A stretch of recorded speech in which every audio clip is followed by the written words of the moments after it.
ከየት ነው ያገኘው? ቢያንስ ከቁርአን ከመጽሐፍ ማነው ከሐዲስም ከምንም የለም።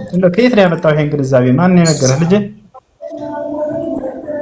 እንዴ አንተ አሁን በህፃን ምንም ሳታውቅ ወንጥጦህ እኔን አሁን አጠይቀኝና አሁን ለተናገርከው ማስረጃ አምጣ። ቆይ ማን ነው እንደሱ ብሎ ይፈታል? ማን ነው እንደሱ ብሎ ይፈታል? እንዴ ማንኛውም ሰው ትክክለኛ አይምሮ ያለው ሰው እኮ መፍታት የሚችል ነው። ማስረጃ እኮ አይደል? ስለዚህ እኔ ከባይምሮ ነው የፈታሁት እያለ ነው ይሄ ሰውዬ። አያቸው አይደለ? ለማንኛውም ላስረዳህ። አሁን አዳምጥ ነው ላስረዳ። እሺ አስረ በቁርአን አስረዳ።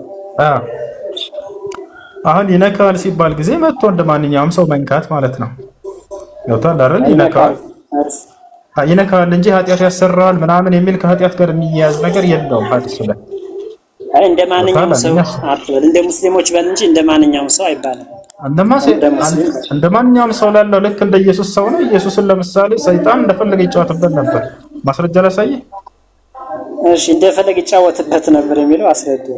አይዋ እንደፈለገ መጫወት ማለት መንካት፣ ለምሳሌ መንካትን አንተ እንደመፈተን ቆጥረዋል። መንካት ብቻ ሳይሆን ኢየሱስን ያደረገው እንዲህ ይዞ እንደፈለገ ይወስደው ነበር። በየተራራው እንደፈለገ ያሽከረክረው ነበር። እና ማስረጃ አሳየህ። አንድ ጀማል አውጣለህ። ማቴዎስ 4 ቁጥር 1 ጀምረህ ቆይ ስቶፕ ላሳየህ ነው።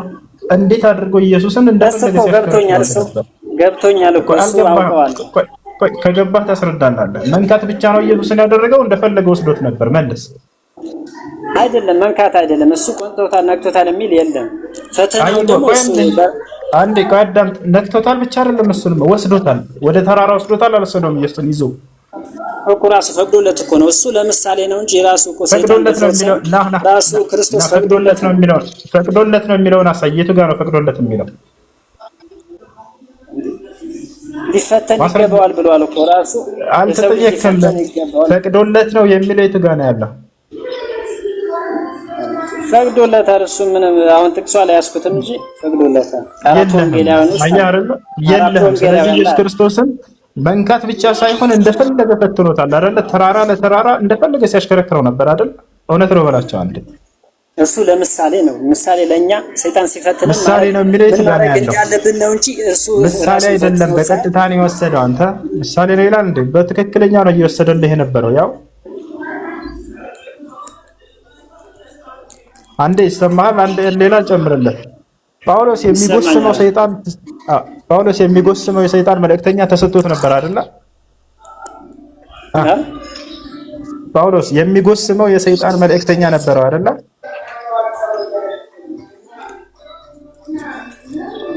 እሺ እውነት ነው በላቸው። ጳውሎስ መንካት ብቻ ሳይሆን ይጎስም ነበር በሰይጣን። የሚጎስመው የሰይጣን መልእክተኛ ነበረ ጳውሎስ አይደል? በተስታታ ፈተና እኮ እሱ አለ በክርስቶስ ተከታይ ላይ ፈተና አይደለም፣ ጎሳሚ ነው። ይጎስመው ነበር ይላል። መንካት ብቻ አይደለም፣ በቴስታ ይጎስም ነበር። እውነት ነው። እሺ ጎስሞ አሸንፎታል። እሱን መልስልኝ። አንዴ ወደ መሰላለፍ እንሄዳለን። ቆይ አንድ ጊዜ። የሚጎስመው ሰይጣን መልእክተኛ ነበር አይደለም? መንካት ብቻ ሳይሆን ጎሳሚ ሁላ ሰይጣን አለ። ማንን? ጳውሎስን። እውነት ነው ማለት ጎስሞ ከጣለው ነው እኔ መልሰህልኛል የሚባለው እንጂ እስካልጣለው ድረስ መፈተኑ መጎሰሙ ለኔ መልስ ሊሆንልኝ አይችልም። ቆይ የሚጎስመው የሰይጣን መልእክተኛ ነበረው አልነበረም ጳውሎስ?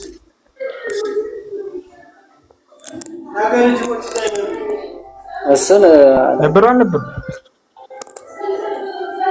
ሊኖረው ይችላል። ማንኛውም ሊኖረው ይችላል ብለህ አታልፍም። ካላወቅህ እያሳየን እናልፋለን። ጳውሎስ የሚነካው ብቻ ሳይሆን ልብ በሉ ሙስሊሞች፣ መንካት የሚለው ነገር ይሄ ሰው አልቀበል ብሎታል ጭንቅላቱ። እኔ ደግሞ የሚጎስም ሰይጣን ሁሉ ነው እየሰጠ ያለሁት። የሚጎስመኝ የሰይጣን መልእክተኛ ተሰጠኝ ይላል ጳውሎስ ቃል በቃል። ምን ትላለህ? ጎሳሚ ምን ልትለኝ ፈልገህ ነው? እሺ ጎሰመው። እሺ ከዛስ? አይዋ መንካቱ ግር ካለህ አንተ ሰይጣን መጥቶ ይነካዋል ስለተባለ ህፃኑን ልጅ ጭራሽ አምላክን ቃል እየተቀበለ እያስተላለፈ ያለውን አካልን ጳውሎስን ህፃኑን አይደለም ደበበው ትልቁ ነው የሚጎስመው ሰይጣን መልእክተኛ ተሰጥቶታል። ምን ትላለህ በዚህ ላይ? እሱ እኮ ትልቅ ነው፣ ራሱን ማወቅ የሚችል ነው። አንደኛ ፍጡር ነው፣ ሁለተኛ ደግሞ እግዚአብሔር መንገድ እየሰበከ ስለሆነ ግዴታ ነው። እንዴት ይሄን አመንከው ጳውሎስ? ስለዚህ የሚነካው ብቻ ሳይሆን ቢጎስመው ሰይጣን ተሰጥቶን ነበር። ይሄንንም ተቀበለ ጎበዝ። አሁን ደግሞ የመጨረሻው አምላክ ብለህ የምታስበው ኢየሱስ ክርስቶስ ነው። ቆይ አንዴ፣ የመጨረሻው ደግሞ መሰለህ ከፍ ያለው ሊመጣ ነው ገና። አምላክ ብለህ የምታስበውን ኢየሱስ ክርስቶስን ያስገረፈው ሰይጣን ነው። እንዲህ ያስገረፈው ያስለጠለጠው ያሳየው ማስረጃ ቅዱስ ላይ እሱማ ራሱ ነው፣ ራሱ ፈቅዶለት ነው። ክርስቶስ ራሱ ፈቅዶለት ራሱ የሚል የለም እዛ ላይ። አሁን ልናወጣልን ነው መጽሐፉ ላይ የሰው ልጅ ብዙ ፈተና ሊደርስበትና ሊሰቃይ ሊገረፍ እንዲሁም በሶስተኛው ቀን ደግሞ ከሙታን ተለይቶ ሊነሳ ይገባል። ራሱ ነው ማነው ሳይሆን ጥያቄው ያስገረፈው ኢየሱስን ማን ነው? ራሱ ፈቅዶለት። በቃ ጥቅሱ እናሳይህና ራሱ ፈቅዶለት ነው የሚለው ታሳየናለህ። እሺ አንዴ ላውጣ። ይገረፋል በሶስተኛው ቀን ይነሳል ብሎ መጀመሪያም ስለተናገረው ነው። እሱን አይደለም ማሳየው። አስገርፎታል ወይ? ቆይ አንዴ አስገርፎታል ሰይጣን ኢየሱስ ክርስቶስን? በራሱ ፈቃድ ነው እንጂ ሰይጣን በራሱ ችሎ አይደለም። ጥያቄው አሁን በረምባን ፈቃድ ነው የሚለውን እንቀጥላለን። ግን አምናሃል አይደለ? ሰይጣን ኢየሱስ ክርስቶስን አስገርፎታል አይደለ? አስገርፎታል ሳይሆን ፈትኖታል ነው። አስገርፎታል። ቆይ እሱን ቃል በቃል ላሳይህ። አሁን አስገርፎታል የሚለውን ልጨምርልህ ግን ጥቅስ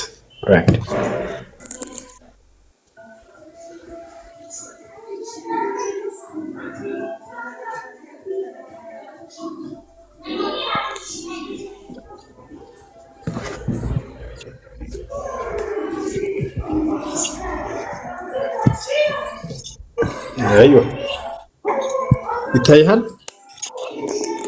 ላንብብላችሁ።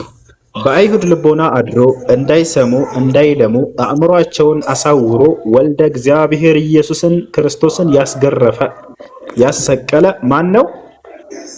ማን ያስገረፈው? እችን አንብባት እስኪ ምን ትላለች? እግዚአብሔርን ያስገረፈው ማን ነው? ማን ያስገረፈው? እችን ስም ታውቃታለህ? ድገማት። ቅድም ደጋግመህ ስትናገራት የነበረችው ስም ማን ትላለች? እቺ ማን ነው እግዚአብሔርን ያስገረፈው? ሰይጣን በል እንጂ ወንጌል ናንብብ እንጂ እግዚአብሔርን ያስገረፈው ይላል። ተመልከቱ። ማርቆስ ነው ሉቃስ? እግዚአብሔርን ያስገረፈ ያሰነ አይ ወንጌሉን ንገረኝ። የማን ወንጌል ነው? አንተ ምን ኦርቶዶክስ አይደለህ? አይ ሉቃስ ነው ማርቆስ ነው? የትኛው ላይ ነው ያገኘኸው ነው? ኦርቶዶክስ ላይ ፕሮቴስታንት ነገረ ማርያም ላይ ነው ያገኘነው። አይ እሱ ሳይሆን የመጽሐፍ ቅዱስ ላይ ማምጣት ነበረ ነው አይደል? አንተ ኦርቶዶክስ ነህ ፕሮቴስታንት ነህ? ፕሮቴስታንት። ኦርቶዶክስ ነህ ያለ ነው ኮሜንት ላይ። ለማንኛውም እሺ እንደዛ ቢሆንም ኢየሱስ ክርስቶስ ተገርፏል አይደል? ገርፏል አልተገረፈም? ያንን ስራ ያሰራው ማለት ነው ሰይጣን ነው አይደል? ያንን ስራ ያሰራው ማለት ያስገረፈው እሱ መጀመሪያም እኮ ነው ከልጅ አሁን አለቀ። አሁን ጉዳዩ ሊቋጭ ነው ልጆች። ከልጅ ልጅህ ተወልጄ አድናለሁ ያለው ኢየሱስ የቱ ጋር ነው? አዳም አለቀ ጨዋታ።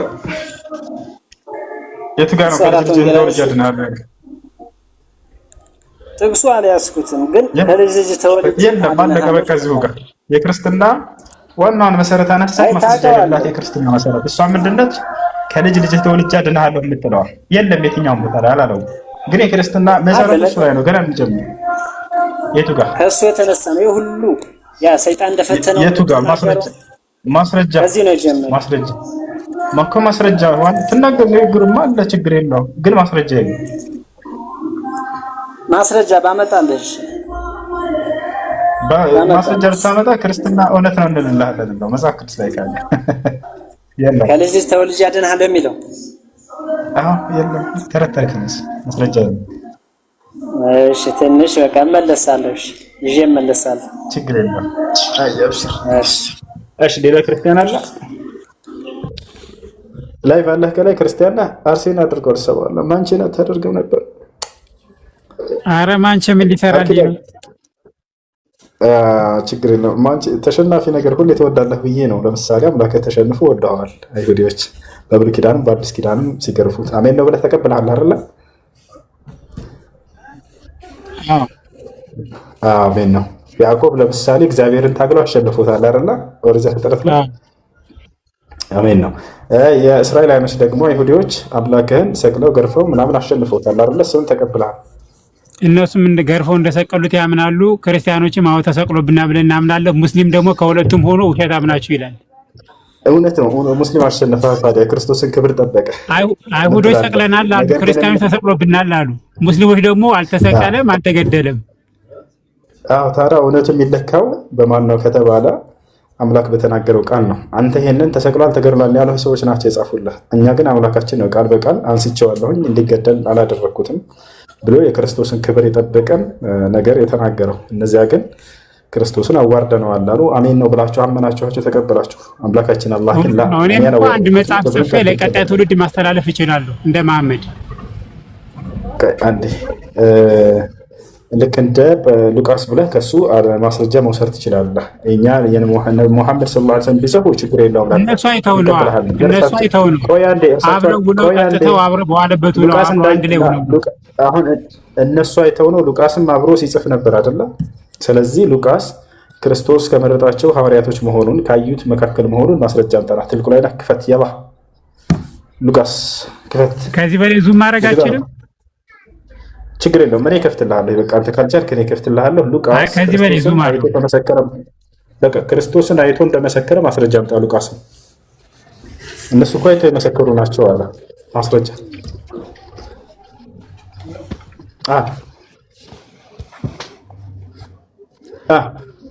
አንዴ ታግስ።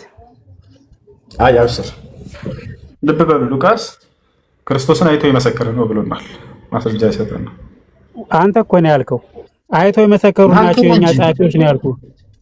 እና አዳምጥ። አንተ ምን አልከኝ? ሉቃስ አይቶ የመሰከረ ነው ብለኸኛል። እኛ እኮ የጻፉት መጽሐፍን አይተው የመሰከሩ ናቸው። እኔ አይቶ የመሰከሩ የኛ ሐዋርያት አይተው ነው የመሰከሩት። መሐመድ ከ500 በኋላ መጥቶ ነው አይቶ የመሰከሩት ነው ያለው እኮ። ሐዋርያቶች አይተው እንደመሰከሩ ማስረጃ አምጣ። ማን ጠይቀያለህ? እሺ አይ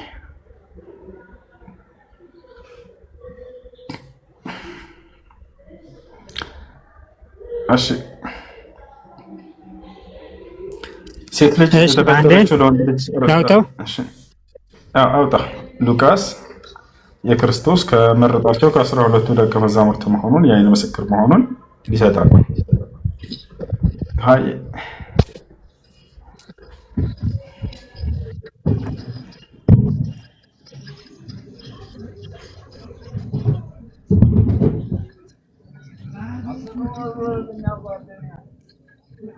ያው ትልቁ ላይ አድርገኝ ሰው እንዳይ ችግር የለውም። ትልቁ ላይ አድርጉት አድሚኖች። ሉቃስ ክርስቶስ ከመረጣቸው ከ12 ደቀ መዛሙርት መሆኑን የክርስቶስ ተከታዮች ነው። ሉቃስ ብቻ እኔ ሉቃስ እና የጠየቅኩህ እና ሉቃስ እያልኩ ደጋግሜ ስጠይቅህ ነበር። ሉቃስ እያልኩ ደጋግሜ ስጠይቅህ ነበር እና እየዋት በለኝ። ላንብበው አንዴ ላንብበው። እና ሉቃስ ነው ሉቃስ ብቻ አላልኩም እና ላንብበው እና እኔ ሉቃስ ነው ያልኩህ። ቆይ አንዴ ና ያልተጠየቀው ልታወራ ነው። አያችሁት አይደል? ተመለከትነው እጆቻችን የዳሰሱትም እናወራለን ይላል። ወላ አልጠየቅኩትም። አዎ እና ማን ይሄን እየተናገረ ያለው ሉቃስ ነው? ሉቃስን አሳየና አላልኩም። እኔ ቃል በቃል አላልኩም። ሉቃስ አላልኩም። እኔ ብለሃል ሉቃስ እያልኩ ደጋግሜ እየሰማሁ ነው። ሉቃስ ከ12 ደቀ መዛሙርት የዓይን ምስክር ነው ወይ? አዎ አልክ። ማስረጃ ወጣ። ሌላ ደቀ መዛሙርቱ ያዩትን ነው የተጠየቀው። ስለ ሉቃስ ነው። እኔ አንተ ለምሳሌ እነሱ የጻፉልን ያዩትን የመሰከሩትን ነው አልከና አይደለ? ከነዚያ መካከል አንዱን ጠየቅኩህ ሉቃስን። ሉቃስ ኢየሱስ ክርስቶስ ከመረጣቸው ከ12 ደቀ መዛሙርት ነው ወይንስ? ይሄው አሳየው እኮ አንዴ ትልቁ ላይ አድርጉኝ አድሚኖች። አሳየው። አዎ አሁን ይሄው ብለህ የምታሳየኝ ምን መሰለህ? ቆይ አንዴ በቃ ላስረዳ። ኢየሱስ ክርስቶስ ስንት ደቀ መዛሙርቶችን መርጧል? ይሄንን ያሳይልኝ። የክርስቶስ አትሰማም? እንደ ጥያቄን አዳምጥ። አንተ ጥቅስ ማውጣት እኮ አይደለም መልስ እንዲሆነው። ጥያቄው መረዳት የመልሱ ግማሽ ነው። ማን ነው ላይ በስም አላልኩም። ኢየሱስ ስንት ደቀ መዛሙርቶች አላልኩም። አንተ እኮ ነው ያልከው። ሐሳቡን አንተ ነው ያመጣው። እኔ ደጋግሜ እየጠየቅኩህ የነበረው እሱን ነው። ታዲያ ይኸውልህ ሐሳቡን አንተ ነው ያመጣው። ሉቃስ ብለህ ሐሳቡን ያመጣው አንተ ነህ። ለጥያቄው እንዲመቻ ያድርገህ እኮ ጥያቄ እሱ ነው እኮ እየጠየቅኩህ ነው። አዳምጥ። ይኸውልህ ምን አልከኝ አንተ? ሐሳብህን የጻፉልን እኮ የዓይን ምስክሮች ናቸው። ዮሐንስ የጻፈው አዳምጥ፣ ረጋ በል። የዓይን ምስክሮች ናቸው አልከን አይደለ? እሺ ከነዚያ መካከል ሉቃስ አለበት ወይ አልኩ። አዎ አለ አልከኝ። እሺ ማስረጃ ዮሐንስን አመጣሁልህ እኮ። ረጋ በል አዳምጠኝ፣ ቀስ በል ጥያቄን ተረዳ። ኢየሱስ ክርስቶስ ስንት ደቀ መዛሙርቶች ነበሩት? ይሄንን አንብብ ለህዝብ፣ አንተም ትድንበታለህ። ወይኔ በፈጣሪ ክርስቶስ ስንት ደቀ መዛሙርቶች እንዳሉት መጽሐፍ ቅዱስ ይናገራል። አያውቅም። በራዋሻ አንድ ሰው ወጥቶ የጻፈው አይደለም፣ የተለያዩ ነቢያቶች የጻፉት ነው የሚያሳየው። ይኸው መልስ የለህም። ስለዚህ ነብዩ ሰለላሁ ዐለይሂ ወሰለም ላይ ተንጠለጠለ መልሳቸው። ሁሌ ክርስትና ነብዩ አንድ ሰው የጻፈው አይደለም እኮ ነው ብለው አንብብ። በአይናቸው የዳሰሱት እኮ ጥያቄን አዳምጥ። እኛ ምን ሰብከው ምንም ማዳመጥና አይፈልግም። ያው ያሳየው ነው ህዝብ እንዲድን ነው እኮ።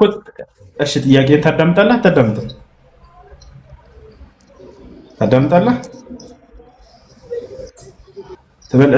ትወያይ ትፈልጋለህ ከኔ ጋር? ጥያቄን ታዳምጣለህ? ትመልሳለህ? በቃ እንደሱ ከሆነ ክርስቶስ ስንት ደቀ መዛሙርቶች ነበሩት የመረጣቸው? ባሳየ ይሻል። አንዴ ላሳይ፣ እሱንም መጽሐፍ ቅዱስ ላሳየ። ጥያቄን መልስና ማስረጃ ስል ጊዜ ማስረጃ ታሳየኛለህ። ክርስቶስ ስንት ደቀ መዛሙርቶች ሐዋርያቶችን መርጧል?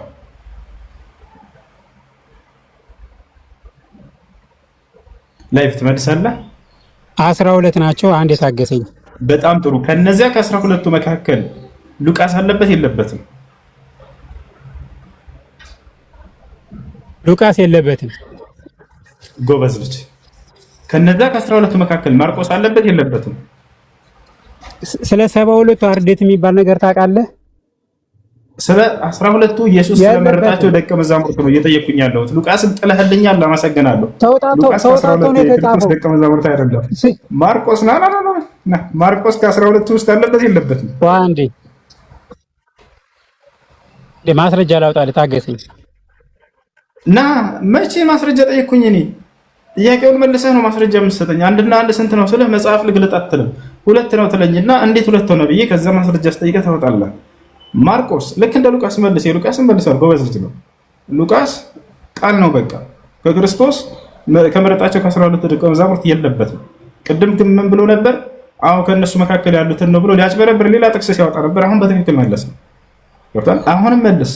ማርቆስ ከ12ቱ ኢየሱስ ከመረጣቸው ደቀ መዛሙርቶች መካከል አለበት የለበትም?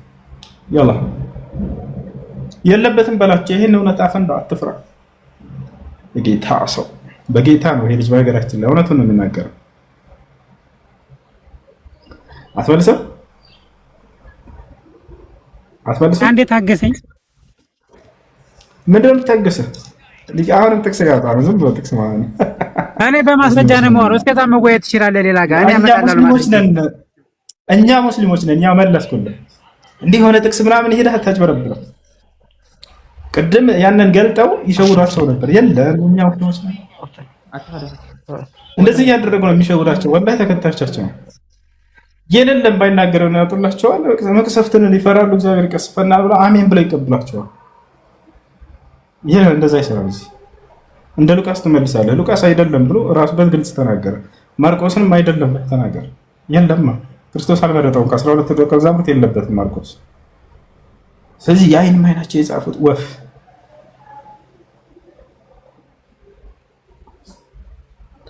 እና ይሄን ይመስላል።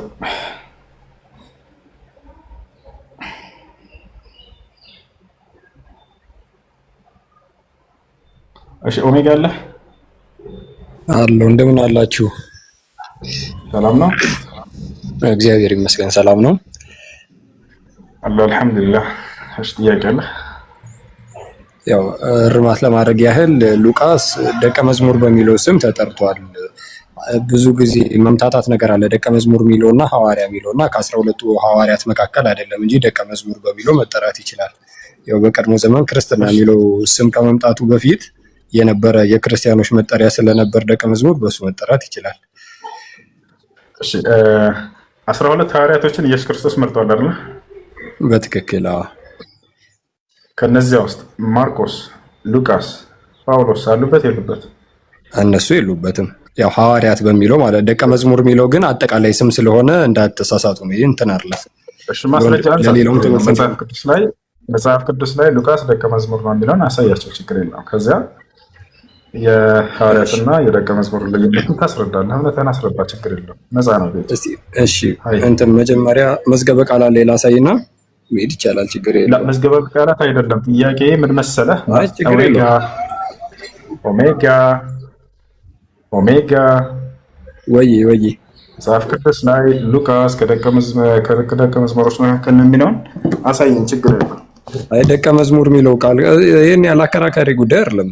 ግድ የለም መጽሐፍ ቅዱስ ላይ ታሳየናለህ። አሁን እርማት ለመስጠት ነው እርሱ ደቀ መዝሙር ነው ስላልከን ደቀ መዝሙር መሆኑን መጽሐፍ ቅዱስ ላይ ሉቃስ ከደቀ መዝሙሮች መሆኑን የተገለጸበት መጽሐፍ ቅዱስ ላይ ካለ ሳይ ደቀ መዝሙር ማለት የክርስቶስ ተከታይ እስከሆነ ድረስ ያው ሉቃስ ተከታዩ ነው። የሚካደ ነገር ቆር አንተ የክርስቶስ ተከታይ ነህ አይደለህም? ነኝ። ደቀ መዝሙር መባል እችላለሁ እኔ። ስለዚህ አንተም ደቀ መዝሙር ነህ ማለት ነው። ጌታ ለማንኛውም ማርቆስ እንትና አሁን ሀሳቡ ምን መሰለህ? እና እሱ የመጣንበት ደቀ መዝሙር ወይንም ሐዋርያ ማለት የፈለገው አንተ ባልክበት ሂሳብ አይደለም። አንተ ግን የክርስቶስ የዓይን እማኝ አይደለህም ለምሳሌ አይደለ?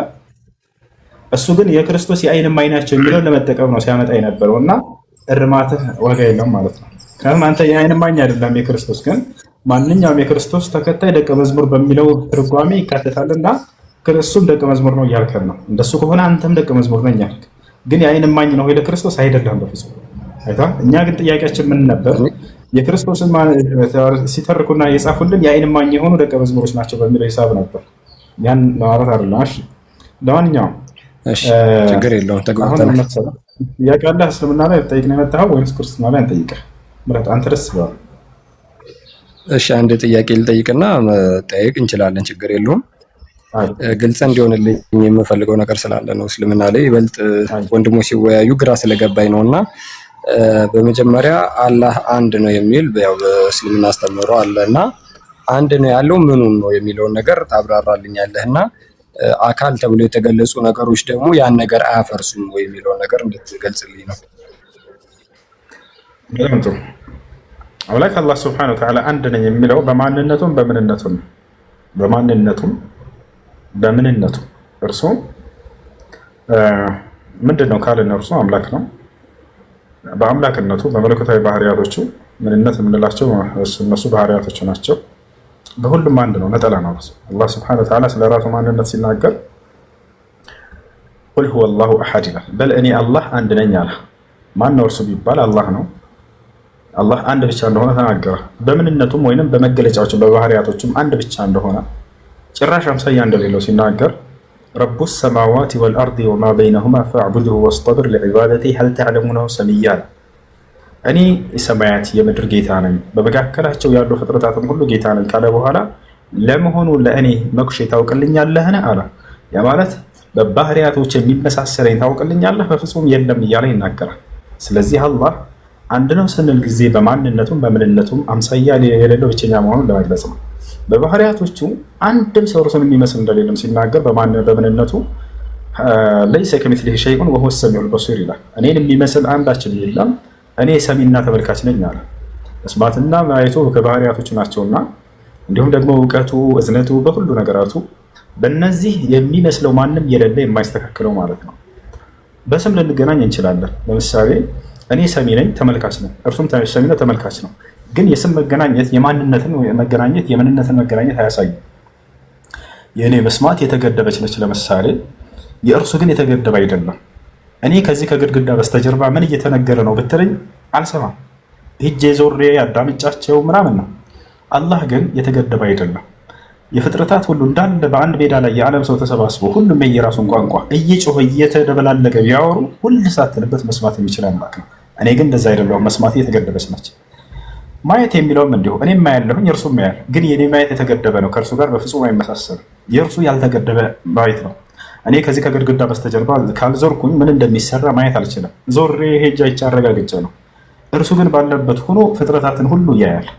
አላህ በቁርአን ላይ ሲናገር ስለዚህ ባህሪው ሰዋኡ ሚንኩም መን አሰረ አልቀውለ ወመን ጀሀረ ቢህ ወመን ሁወ ሙስተኽፊን ቢለይሊ ወሳሪቡን ቢነሃር አለ። ከእናንተ ንግግሩን በገሃድ ጮሆ የተናገረ ወይንም በድብቅ በምስጢር ያደረገ ለእኔ እኩል ነው። እንዲሁም በድቅድቅ ጨለማ የሰራና በገሃድ በቀን የሰራ ለእኔ እኩል ነው፣ ያው ነው አለ። ምንም የሚለያይ ነገር አይደለም። ለእኛ ግን እኩል አይደለም። በጨለማ ሄዳ ሰው ቆሞ ይሄ ምንድነው በተለም ከቀርቤ ያረጋግጬ ባትላብርቼ ካረን አላቀው እርሱ ግን እንደዛ ያስፈልገው መስማት የሚለውም እንዲሁ ቀስ ብሎ ሰው ቢናገር አጠገብ ሆኖ አሁን ልናገር ለምሳሌ እናንተ አትሰማኝም፣ ፈጣሪ ግን ሰምቶኛል። እኔ ጨውኩኝ ዝም አልኩኝ፣ ያው ነው። አቡከር እንዴት ነህ ደህና ነህ ያልኩት አሁን አቡከር ራሱ አልሰማኝም፣ አንተም አልሰማኸኝም። ፈጣሪ ግን የኔ አሁን በጋድ የተናገርኩትና በድብቅ የተናገርኩት ለእርሱ እኩል ነው። ይህን ባህሪውን አላህ ይናገራል። አብርሃም ሲናገር ስለ አምላካችን ስለ አላህ ባህሪ ኢነ ረቢ ለሰሚዑ ዱዓ አለ። ጌታዬ የባሪያዎችን ጸሎት ሁሉ የሚሰማ ነው አለ። ጮህክም ዝቅ አደረክም ይሰማሃል። ገብቶሃል አይደል? ስለዚህ አላህ በማንነቱና በምንነቱ ብቸኛ ነው፣ አምሳል የለውም ማለት ነው። ይህን ይመስልሽ የጠቀስካቸው ለምሳሌ ባህሪያቶች አሉ ያነካቸው እጅ እግር ምናምን የሚሉት መስማት፣ ማየት፣ ማወቅ፣ ማዘን ምናምን እነዚህ ሁሉ ባህሪያቶች በእነዚህ ማን በፍጹም እኔን የሚመስለኝ የለም ብሎ ገልጿቸዋል በቁርአን ላይ ገብቷል አይደል? ይህን ይመስላል ላይ እሺ ጥሩ ነው።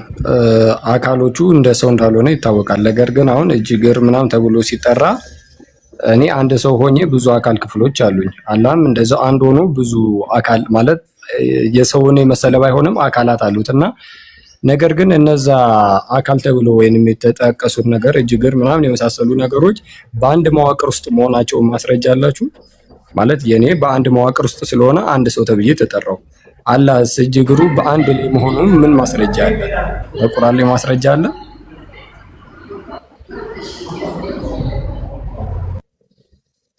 እንዴት አንድ እጅ አንድ አልገባኝም። ጥያቄ እንድገማ ለምሳሌ እጅ እንዳለው ይናገራል፣ እግር እንዳለው ይናገራል አይደል? የኔ አንድ ሰው የተጠራውት እጄም እግሬም በአንድ መዋቅር ውስጥ ነው ያለነው። አንድ ላይ ተጣብቆ አንድ ላይ ነው ያለው። የአላህ አንድ ላይ መሆኑን ማስረጃ አላችሁ? አንድ ላይ ማለት አንተ የተገጣጠመ ምናምን ወይንስ የተለያየ የሚለውን መጠየቅ ፈልገህ ነው? ተማኑ ወይስ የተለያየ ለየብቻው የቆመ ነው ወይስ? በጣም ጥሩ። እሱን አሁን ምን መሰለህ እኛ ስለ አምላክ ስንናገር በራሳችን ተፈላስፈን አንናገርም። ሙስሊሞች በጣም ደስ የሚል ባህሪያችን ከሙስሊሞች መገለጫ ይሄ ነው። ራሱ በነገረን ልክ አምነን እንቀበላለን። ኑስቢቱ ማ አስበተሁ ላሁ ሊነፍሲሂ ወማ አስበተ ለሁ ረሱሉ ሰለላሁ ዐለይሂ ወሰለም ፊ ሱነቲሂ። አላህ ስብሐነሁ ወተዓላ በቁርአን ላይ ስለ ራሱ ባህሪ እንዲህ ነው ብሎ የተናገረውን እንቀበላለን። ደግሞ ነቢ ሰለላሁ ዐለይሂ ወሰለም በሐዲስ ላይ እንዲህ ነው ብሎ የተናገሩትን እንቀበላለን። እኛ ከራሳችን ያንን ተፈላስፈን የምንናገር የለንም። ስለዚህ ስለ ባህሪያቶቹ ነገረን። የተገጣጠሙ ናቸው የተለያዩ ናቸው የሚለውን አላህም መልእክተኛው አልነገሩንም። እርሱን ያንን ነገ የትንሣኤ ቀን አላህ ሱብሓነሁ ወተዓላ በምናየው ጊዜ ታዩን ያላችሁ ብሎናል። እንዴት እንደሆነ ከይፍያውን ሁኔታውን የምናይ ይሆናል ማለት ነው። ያ ነው። ስለዚህ ያው ሙሉ እንትኑ የላችሁም። ያው አካሉ የተለያየ ከሆነ ግን ወደ ተለያዩ አማልክት ወደሚል እሳቤ ሊሄድ ይችላል። ድንገት እሱን ሽሽት ይሆናል። ድንገት እንትን ያልከኝ ወይንም ማስረጃ ሽሽት የሚባል ነገር አናውቅም። ያው በግልጽ እኮ እየነገርኩህ ነው። በግልጽ እየነገርኩህ ነው። የምታስቀምጠው አንተ ይሄንን አሁን አንተ ይሄ አምላክ ነው ይሄኛው አምላክ ነው ብሎ ገነጣጥሎ እንደዚያ አይነት አካሄድ እሱ አካሄድ ያለው ከእናንተ ጋር ነው። አሁን ከእናንተ ጋር የማያቋርጥ አማልክቶችን እንትን ማውጣት እንችላለን። ምክንያቱም አንዱን አምላክ ቃሉን አምላክ ነው ብላችኋል፣ መንፈሱን አምላክ ነው ብላችኋል፣ ራሱም የአምላክ አንዱ አምላክ እሱም አምላክ ነው ብላችኋል። እጁ አምላክ ነው እግሩ አምላክ ነው እያልኩኝ ገነጣጥዬ መጠየቅ የምችለው እኔ ነኝ እናንተ። እኛ ጋር እንደዛ አይቻልም እሱን መጠየቅ። ለምን እኛ እነዚህን አካሎችን እየገነጣጠልን አምላክ ነው አንልምና እሱን አናምንም። እኛ አምላክ አላህ ሱብሓነሁ ወተዓላ በማንነቱም በምንነቱም እኔ አንድ አምላክ ነኝ ብሎ ገልጿል። ያ ነው። ግን ቃሉን አውጥቼ አምላክ ነው መንፈሱን አውጥቼ አምላክ ነው የሚል እምነት ቢኖረኝ ትጠይቀኛለህ። የዛኔ እግሩስ እጁስ እንትኑስ እያልክ እየከፋፈልክ ያንን መጠየቅ ትችል ነበር። እሱን ግን የምታምነው አንተ ነህ። ቃሉን አምላክ ነው ብለህ ታምናለህ፣ መንፈሱን አምላክ ነው ብለህ ታምናለህ፣ ራሱም የአንድ አምላክ እሱ አምላክ ነው ብለህ ታምናለህ። ያ ነው። አይ ያ ጥያቄና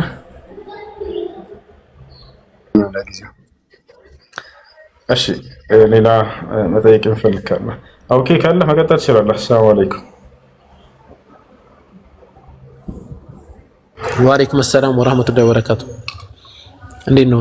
ምግብ እየበላው ነው። አፈል አልሐምዱሊላህ። ቀጥል። ጃም አለ ዛህራም አለች።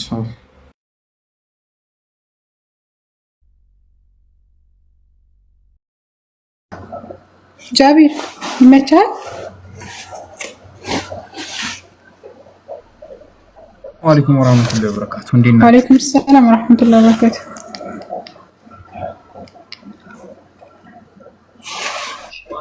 አርሰናል አሁን ስታወራ የነበርከው ልጅ ኦሜጋ አለ አርሰናል አለ።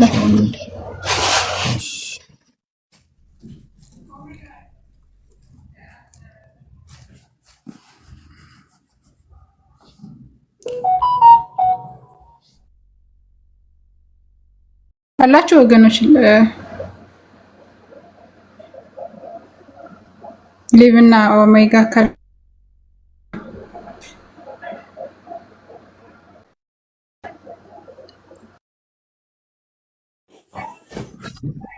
እንዴት ነህ? እግዚአብሔር ይመስገን ሰላም ነው አለው። ኢየሱስ አምላክ አለው በእናንተ እምነት?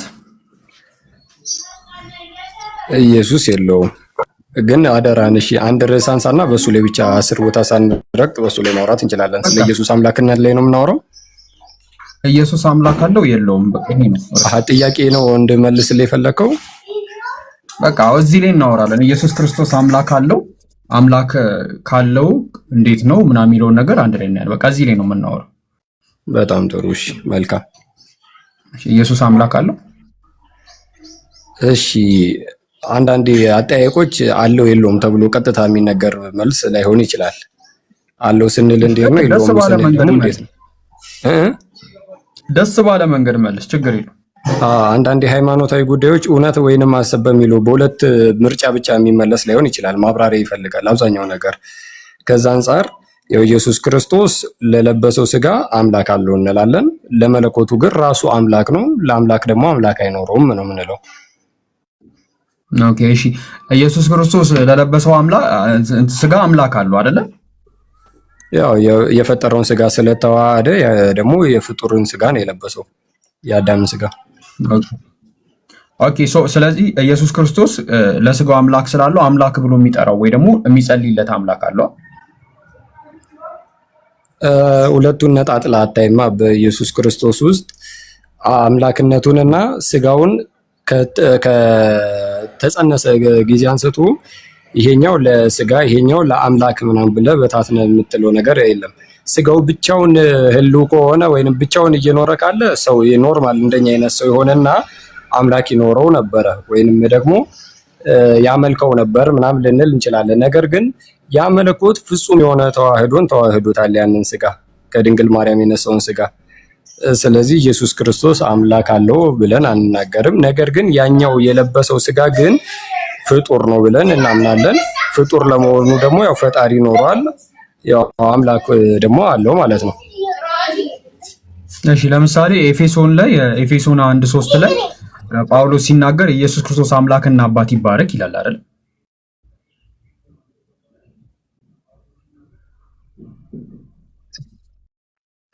የኢየሱስ ክርስቶስ አምላክ የተባለው ማን ነው? እግዚአብሔር አብ ነው። እሺ ኦኬ እሺ አሁን ለምሳሌ አሁን እዚህ ጋር መመሰለ ዋናው ጥያቄ እዚህ ጋር ነው። የኢየሱስ ክርስቶስ አምላክና የአንተ አምላክ አንድ አይነት ነው? አገላለጹ ይለያያል እንጂ ያው ኦኬ የኢየሱስ ክርስቶስ አምላክ ማን ነው ብላ አትጠቅልለው። ኢየሱስ ክርስቶስ ስትል መለኮትና ስጋን የተዋሃደውን ከሁለት ባህሪ አንድ ባህሪ ሆኖን በቃ እንዴት እንደሆነ በዛ መልክ ለመረዳት ሞክር። ኢየሱስ ክርስቶስ አምላክ አለው ስንል ለስጋው ነው አስረድተናል፣ ገብቶኛል። በሱ በቃ ኢየሱስ ክርስቶስ አምላክ አለው ስልክ እሱን ታሳቢና ዋቢ አድርጌ ነው። ስለዚህ የኢየሱስ ክርስቶስ አምላክ ማን ነው? ያንተስ አምላክ ማን ነው? የኢየሱስ ክርስቶስ አምላክ ብለን ስንናገር የለበሰው ስጋ ፍጡር መሆኑን ለማመልከት ነው። የኔ ደግሞ ሙሉ ለሙሉ ንጹህ ፍጡር ነኝ። ምንም እንትን መቀላቀል እኮ ተስማማን። አሁን እኮ አንተ ፍጡር ነህ፣ ከፍጡርነት አንጻር ፈጣሪ ያለክ። ኢየሱስ ክርስቶስ ደግሞ የለበሰው ስጋ ፍጡር ስለሆነ ከዛ አንጻር ለስጋው አምላክ አለ። በቃ ተግባባ። ለስጋው ስለዚህ የኢየሱስ ክርስቶስ አምላክ ማን ነው? አምላኩ ማን ነው ተብሎ አይነገርም። ተነግሮናል ማን እንደሆነ። በመለኮቱና በስጋው መካከል ፍጹም የሆነ ተዋህዶ ስላለ አምላክ አለው ብለን አንናገርም። ነገር ግን ያቺ ተነግሮናል። ኖ ተነግሮናል። ኢየሱስ ክርስቶስ አምላክ እንዳለው ተነግሮናል። እሱም አምላክ አለው። ስጋማ አምላክ አለው። የለበሰው ስጋ አምላክ አለው። የለበሰው ስጋ አምላክና ያንተ አምላክ አንድ አይነት ነው? አዎ አምላክ አንድ ነው እኮ። ያንተ አምላክና ኢየሱስ ክርስቶስ የለበሰው ስጋ አምላክ አንድ አይነት ነው? ድገምልኝ፣ ይቅርታ። ኢየሱስ ክርስቶስ ለለበሰው ስጋ አምላክ እሱና ያንተ አምላክ አንድ አይነት ነው ወይ? አዎ የተለያየ አምላክ የለም፣ አንድ አምላክ ነው። እሺ ኢየሱስ ክርስቶስ በስጋው መንፈስ ቅዱስ አምላኩ ነው? በስጋው አብ ወልድ መንፈስ ቅዱስ በመለኮት አንድ ስለሆኑ ያው አምላክ ነው። ኦኬ ኢየሱስ ክርስቶስ በስጋው መንፈስ ቅዱስ አምላኩ ነው? አዎ በመለኮት ኢየሱስ ክርስቶስ ስለሌለ ማለት ነው። አዎ እሺ ኢየሱስ ክርስቶስ በስጋው ወልድ አምላኩ ነው? በትክክል። ኦኬ ስለዚህ ነጣጠልኩ፣ ሁለት አረካቸው። ምን አደረግኩት? ኢየሱስ ክርስቶስ ራሱ ለራሱ አምላክ አልከን እኮ። ራሱ ለራሱ አምላክ ነው አልከን። የፈጠረውን ስጋ ተዋህደ ብለን እኮ ነው ምናምነው። ስለዚህ ኢየሱስ ለራሱ አምላክ ነው። የለበሰው ስጋ ፍጡር መሆኑን ለማመልከት ስንል አምላክ እያለን እንናገራለን። ነገር ግን ለኢየሱስ ክርስቶስ ስትል ግን መለኮትና ስጋን ነጣጥለ መነጋገር አችልም ነው ማለት እኮ። ነጣጠልኩ። አንተ ራሱ ለራሱ አምላክ ነው አልከኝ እኮ። አንዱ አምላክ ነው፣ አንዱ ደግሞ ፍጡር ነው አልከኝ። ራሱ በመለኮት አንድ ስለሆኑ ነው። በመለኮት አንድ ናቸው። አዎ የሚነጣጠል አይደለም። እሺ ስለዚህ ኢየሱስ ክርስቶስ ራሱ ለራሱ አምላክ ነው። የለበሰውን ስጋ አዎ አምላኩ ነው። እሺ ራሱን በራሱ አምልኮ ያውቃል? ስጋና መለኮት ተነጣጥሎ ስለማያውቁ ይህንን ማድረግ የሚችልበት ጊዜ የለም። ኦኬ ስለዚህ አምልኮት አያውቅም? አዎ አምልኮት አያውቅም። ምክንያቱም መለኮት አብሮ ስላለ ማለት ነው በሱ ውስጥ፣ ወይንም ደግሞ ተዋህዶ ስላለ። ስለዚህ ተፈጥሮ ወልድን ያላመለከ ፍጡር አለ ማለት ነው። ተወልዶ ወልድን ያላመለከ ፍጡር ወልድን ያላመለከ ፍጡር አለ ወይ?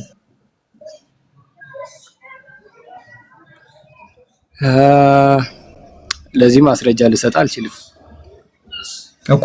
ያምልኮ አታውቅም? አምልኮት አያውቅም፣ ተነጣጥሎ ስለማያውቅ ማለት ነው። ኢየሱስ ክርስቶስ ሙሉ ፍጡር ቢሆን ነው። ስለዚህ ልክ ነው፣ ፍጡር ሆኖ ያላመለከው አለ ትላለህ።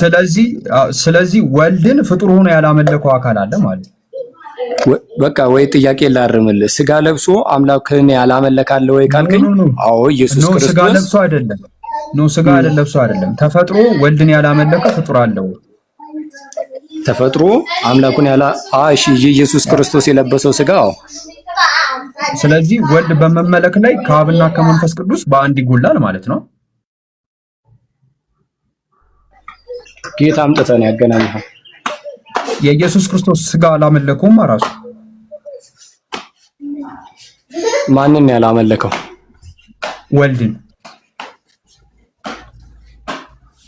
ወልድን አላመለከም ብያለሁኝ። እግዚአብሔርን አምልኮታል ነው። ወልድን አምልኮታል። ኢየሱስ አላመለከውም። በመለኮትና በስጋ መካከል መነጣጠል የለም። ስለዚህ ወልድን ያላመለከው ፍጡር አለ ጥያቄ ነው። ደጋግመህ የምጠይቀኝ እኮ ከመለስከው አንተ ወልድን ያላመለከው ፍጡር አለ። የኢየሱስ ክርስቶስ ሰውነት ፍጡር ነው። ወልድን አምልኮት አያውቅም።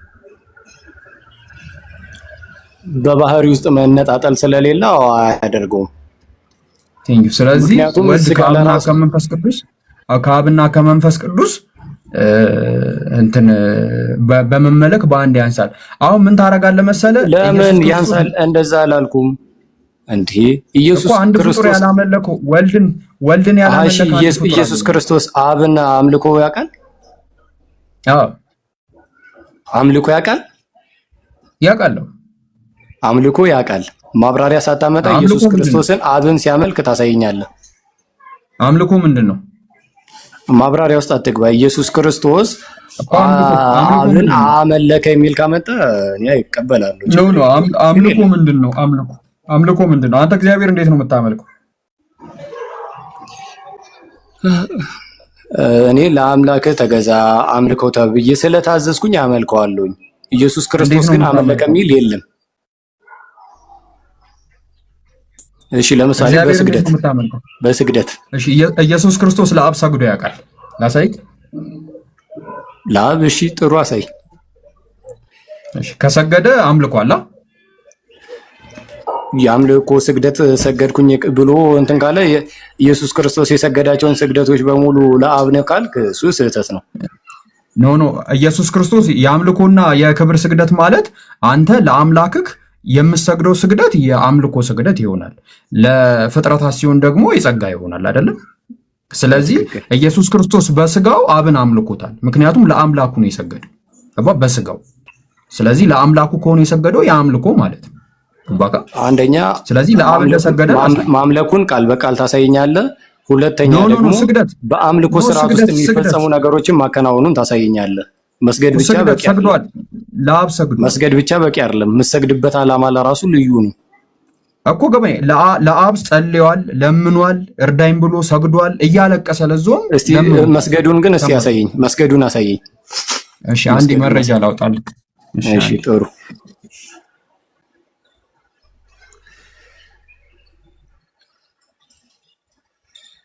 እስቲ ኢየሱስ ክርስቶስ ከሰገደ እናያለን።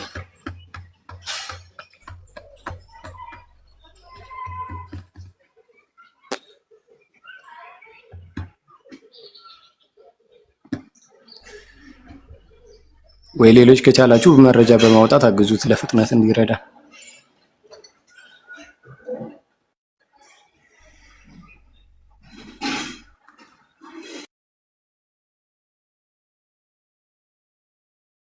ወንጌል ምዕራፍ 22 ከቁጥር 40 ጀምሮ ኦሜጋ አለክ ይሄው ከፍቼልህ። እሺ መስገዱን እስኪ ያሳየን። እሺ ይሄው አንብቦ ከ40 ቁጥር ጀምሮ ከአርብን። እሺ ከዚያም ደርሶ ወደ መከራ እንዳትገቡ ጸልዩ አላቸው። የድንጋይ ውርወራ ያህልም ከእርሱ ፈቀቅ ብሎ እየሰገደ ጸለየ፣ እንዲህም አለ፣ አባት ሆይ ብትፈቅድስ ይህ ጽዋ ከእኔ አሳልፈው፣ ነገር ግን የአንተ ፈቃድ ይሁን እንጂ የኔ ፈቃድ አይሁን። የአምልኮ ስግደት ሰገደ የሚለውን እስኪ ያሳየኛ። ቆይ ሰገደ አልሰገደም? እዚህ ጋር እኮ ለአምልኮ መሆኑን አሳየኛ። ቆይ ሰግዷል አልሰገደም? መጀመሪያ እሱማ ኢየሱስ ክርስቶስ መስገድ አይደለም ተሰቅሎ የለ እንዴ? ኦኬ የሰገደው ለማን ነው? ለአብ ነው ወይንም ደግሞ ለአምላኩ ነው ወይስ አይደለም? ለአምላኩ ነው ወይስ አይደለም? ለአምላኩ አይደለም። ኦኬ አባቱ አምላኩ አይደለም? አባቱ አምላኩ አይደለም? አባቱ አምላኩ አይደለም? ለለበሰው ስጋ ነው እንጂ ኢየሱስ ክርስቶስ ስትል መለኮትና ስጋ ነው። ኢየሱስ ክርስቶስ እዚህ ጋር በስጋው የሰገደው ወይስ በመለኮት? ችግር የለውም። እዚህ ጋር ኢየሱስ ክርስቶስ የሰገደው በስጋው ነጣጥለን አንናገርም። ነገር ግን የሚታየው ድርጊት በማን ነው እየተፈጸመ ያልከው ከሆነ መስገድ ለስጋ ነው የሚነገረው። ነገር ግን በመለኮት ስለዚህ እዚህ ጋር ኢየሱስ ክርስቶስ እየሰገደ ያለው በስጋው ነው ወይስ በአምላክነቱ? በስጋነቱ ነው በአምላክነቱ ነው ብለን አንነጣጥልም። ኦኬ እዚህ ጋር አምላክ እየሰገደ ነው። ሰገደ የሚለውን የአምልኮ ስግደት መሆኑን ማሳያ የለህም እዚህም ጋር ቢሆን። ኖ እዚህ ጋር ነገር ግን ኢየሱስ ክርስቶስ ለመለኮት ስጋ ውስጥ መለኮት ነው። እዚህ ጋር የሚሰግደው አምላክ ነው የሚሰግደው። ድርጊቱን ቀጥታ ስታይ ፈጸመ ብለን የሚነገረው ለስጋ ነው። ነገር ግን ከስጋ ግን መለኮት ተነጥሎ አያውቅም። እኔ የጠየቅኩት ጥያቄ እዚህ ጋር አምላክ ነው ወይ የሚሰግደው? ይሄን የጠየቅኩት። አምላክ አይሰግድም፣ ለአምላክ አይነገርም መስገድ። ኦኬ ምንድን ነው የሚሰግደው? ግልጽ እንዲሆንልህ አንተ የምትሰግደው በነፍስ ነው በስጋህ ነው? በሁለቱም ነው አይደለ? ነገር ግን ድርጊቱን ሲፈጽም የሚታየው የትኛው ነው? ስጋም ነፍሴ የሚታየው ስጋ ነው፣ ግን ሁለቱም ነው ድርጊቱን የሚፈጽሙት። ምክንያቱም ነፍሴ ከሌለች ስጋዬ በድን ነው የሚሆነው፣ ሬሳ ነው፣ መስገድ አይችልም። ስለዚህ በሁለቱም ነው የምሰግደው። እዚህ ጋር የሚሰግደው ሰው ነው ወይስ አምላክ ነው? ተነጣጥሎ አያውቅም። ነፍስህና ስጋህ እንደማይነጣጠለው ሁሉ መለኮትና ስጋ አምላክና ሰው አንድ ላይ ነው ሲሰግዱ የነበሩት እኮ። እዚህ ጋር አምላክና ሰው ናቸው ሲሰግዱ የነበሩት። ይኸው ድርጊቱ የሚታየው በስጋ ነው፣ ነገር ግን መለኮት ተነጥሎት ነው አይደለም። እኔ ማን ነው የሚሰግደው ነው ያልኩት። ማን ነው የሚሰግደው? ኢየሱስ ክርስቶስ። አይ እንትን ምንድን ነው? እሺ ማን ነው ኢየሱስ ክርስቶስ? ምንድን ነው የሚሰግደው? አምላክም ሰውም። ኦኬ አምላክ ይሰግዳል? ስጋን ስለተዋሃደ ድርጊት ተነግሮለታል። እሺ ኦኬ ነገር ግን የአምልኮ ስግደት መስገዱን አያሳይም። ኦኬ ለአምላክ የጸጋ ስግደት ይሰገዳል? ለአምላክ አይሰገድም። የባህሪ እንትን ነው። የአምልኮ ስግደት ነው የሚሰገደው። ኦኬ እዚህ ጋር ኢየሱስ ክርስቶስ ለአምላክ ነው የሚሰግደው ወይስ ለአምላክ አይደለም? ለአብ ነው እየተናገረ ያለው ነገር ግን ለአምላክ ነው የሚሰግደው ወይስ ለአምላክ አይደለም የሚሰግደው? ለእግዚአብሔር አብ ነው። ለአምላክ ነው እኮ። ለአምላክ ሆነ የአምልኮ ነው። ለአምላክ ከአምልኮ ውጭ አይሰገድም። ለማምለክ ተብሎ የሚሰገደው ስግደትና የሰገደ በሙሉ እያመለከ ነው ማለት ነው አይደል? የአምልኮ ስግደት ሲሰግድ ያሳየኝ እኮ ነው። ምን መሰለህ? ቆይ አንዴ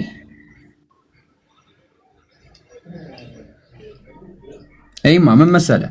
ለአምላክ የሚደረግ ስግደት አምልኮ ነው አይደለ? ከፍጡር ሲሆን የአምልኮ ነው። ነገር ግን በአምላክና አምላክ መካከል ግን መሰጋገድ የለም።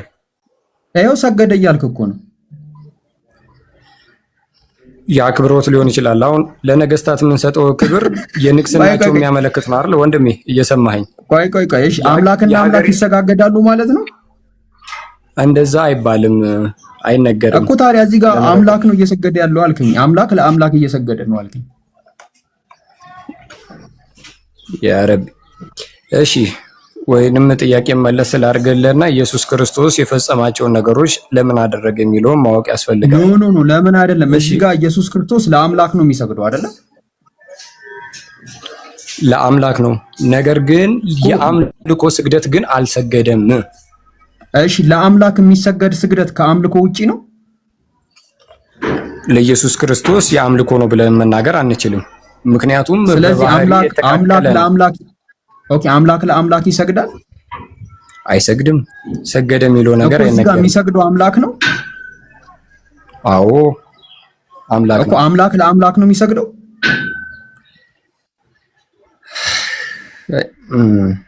እሺ ልሰማኝ ከቻልክ የአንድ ሀገር ተገዢ ምንም ህብረተሰብ በቃ ልሰማ ካልቻልክ መተው እንችላለን። ነገር ግን መረዳት ማወቅ ከፈለክ ልነግር እችላለሁ። እሺ እዚህ ጋር እሺ ችግር የለውም። በቃ እሺ ችግር የለውም። ታዛቢው ነጥቡን ይዟል። ኢየሱስ ክርስቶስ መንፈስ ቅዱስን በስጋው ያመለከበትን ማስረጃ እስቲ።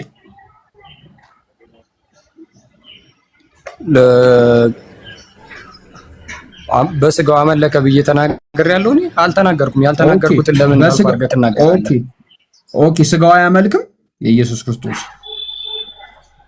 አዎ አምልኮ አይፈጽምም። ራሱ አምላክ ስለሆነ በባህሪ መነጣጠል የለም ማለት ነው። ኦኬ ፍጡር ሆኖ አብ ወልድ መንፈስ ቅዱስን ያላመለከ ፍጡር አለ ማለት ነው። የኢየሱስ ክርስቶስ ሰውነት እሱ አንተ አልክ እንጂ ምንም ማስረጃ የለም ለዚህ። አምልኳቸዋል። እሺ አምልኳቸዋል። አላመለክም። ነገር ግን ፍጡር ሆኖ ያላመለካለ ለሚለው ግን ማስረጃ የለም እኮ። አላመለካቸውም። የተፈጠረ ሰውነት አለ። እሱ ሰውነት አብን ወልድን መንፈስ ቅዱስን አምልኳቸው አያውቅም። እሺ የለበሰው ስጋ በቃ ችግር የለውም። እሺ ቆይ አለ እና ምን ይሁን እኮ ያመልካቸው ነበር። በስጋው አላመለከም። ስለዚህ አላመለከም። ፍጡር ሆኖ ያላመለከ አለ። እሺ ምን ይሁን እኮ ፈጣሪነታቸው ጥያቄ ውስጥ ይገባል። አንዴ ቆይ ኦሜጋ ይሰማሃል ወይ? እሺ ኢየሱስ ክርስቶስ በስጋው ነው ያመለከው የሚል ሐሳብ ነው እያነሳ ያለው አይደል? በተደጋጋሚ እየሰማ ነው አይደል? አላልኩም። ጀሃነም እንደዛ ትበል ያልኩት። እሺ በስጋውም በመለኮቱም አምልከዋል ኢየሱስ? አይደለም አምልኮ ፈጽሞ አያውቅም ነው አይደለም? እሺ አምልኮ ፈጽሞ አያውቅም። በስጋው በነፍሱ ፊትኛው በስጋውም በመለኮቱም አላመለከም። በትክክል በጣም ጥሩ። አምልኮ ማለት ትርጉሙ ምንድነው? መገዛት። አይዋ ስለዚህ ኢየሱስ ይገዛል የሚል ቃል ከተገኘ ለአምላኩ ያመልካል ማለት ነው አይደለም? መገዛት በሙሉ ማምለክማ አይደለም እኮ። እሱማ የታወቀ እኮ ነው። ለምድራዊ ነገስታት ተገዙ ይላል አይደል? አምልኳቸው ማለት ነው እንጂ የአምልኮ ስግደት ፈጽሙ ማለት አይደለም። ነገር ግን ይሄኛውን ድርጊት ያደረገው በአዳም እግር ተተክቶ የሰራው ስራ ነው። ይሄ ትህትና ስራ የሰራውን ስራ የጸለየ ሰገደ ምናምን የመሳሰሉ ነገሮች በአዳም እግር ወይንም ደግሞ የአዳምን ካሳ ሆኖ እንደመጣም ያመለክት ነው እንጂ በመለኮቱ አመለከ የሚል ነገር የለም። አዳምጥ። ኢየሱስ እንደሚገዛ ብናሳይህስ ለአምላኩ እንትላለህ? መገዛ ችግር የለውም። ነገር ግን አመለከ የሚለውን ግን ልታመጡልኝ አትችሉም። ቆይ መገዛት በሙሉ ማምለክ አይደለም የሚለውንም ደግሞ ወቋ። እሺ መገዛት ለስንት ይከፈላል? በብዙ ልንተረጉመው እንችላለን እንደያገባቡ። እሺ እስኪ ንገረን፣ ስንት ትርጉም እንዳለው ንገረን። ጃቢር ይልሃን እሺ መገዛት አንደኛ ለምድራዊ ነገሮች ትገዛለህ። እቃ ለራሱ ሲገዛ ተገዛ ነው የምንለው አይደል? በገንዘብ ገንዘብ ይሁን እቃ መግዛት አይደለም ሐሳባችን። እንደ መጽሐፍ ቅዱስ መገዛት የሚለው ነገር ለስንት ይከፈላል? እንደዚህ በቁጥር የተቀመጠ ነገር የለውም። ነገር ግን ለብዙ ነገር እንደሚያገለግል አውቃለሁ።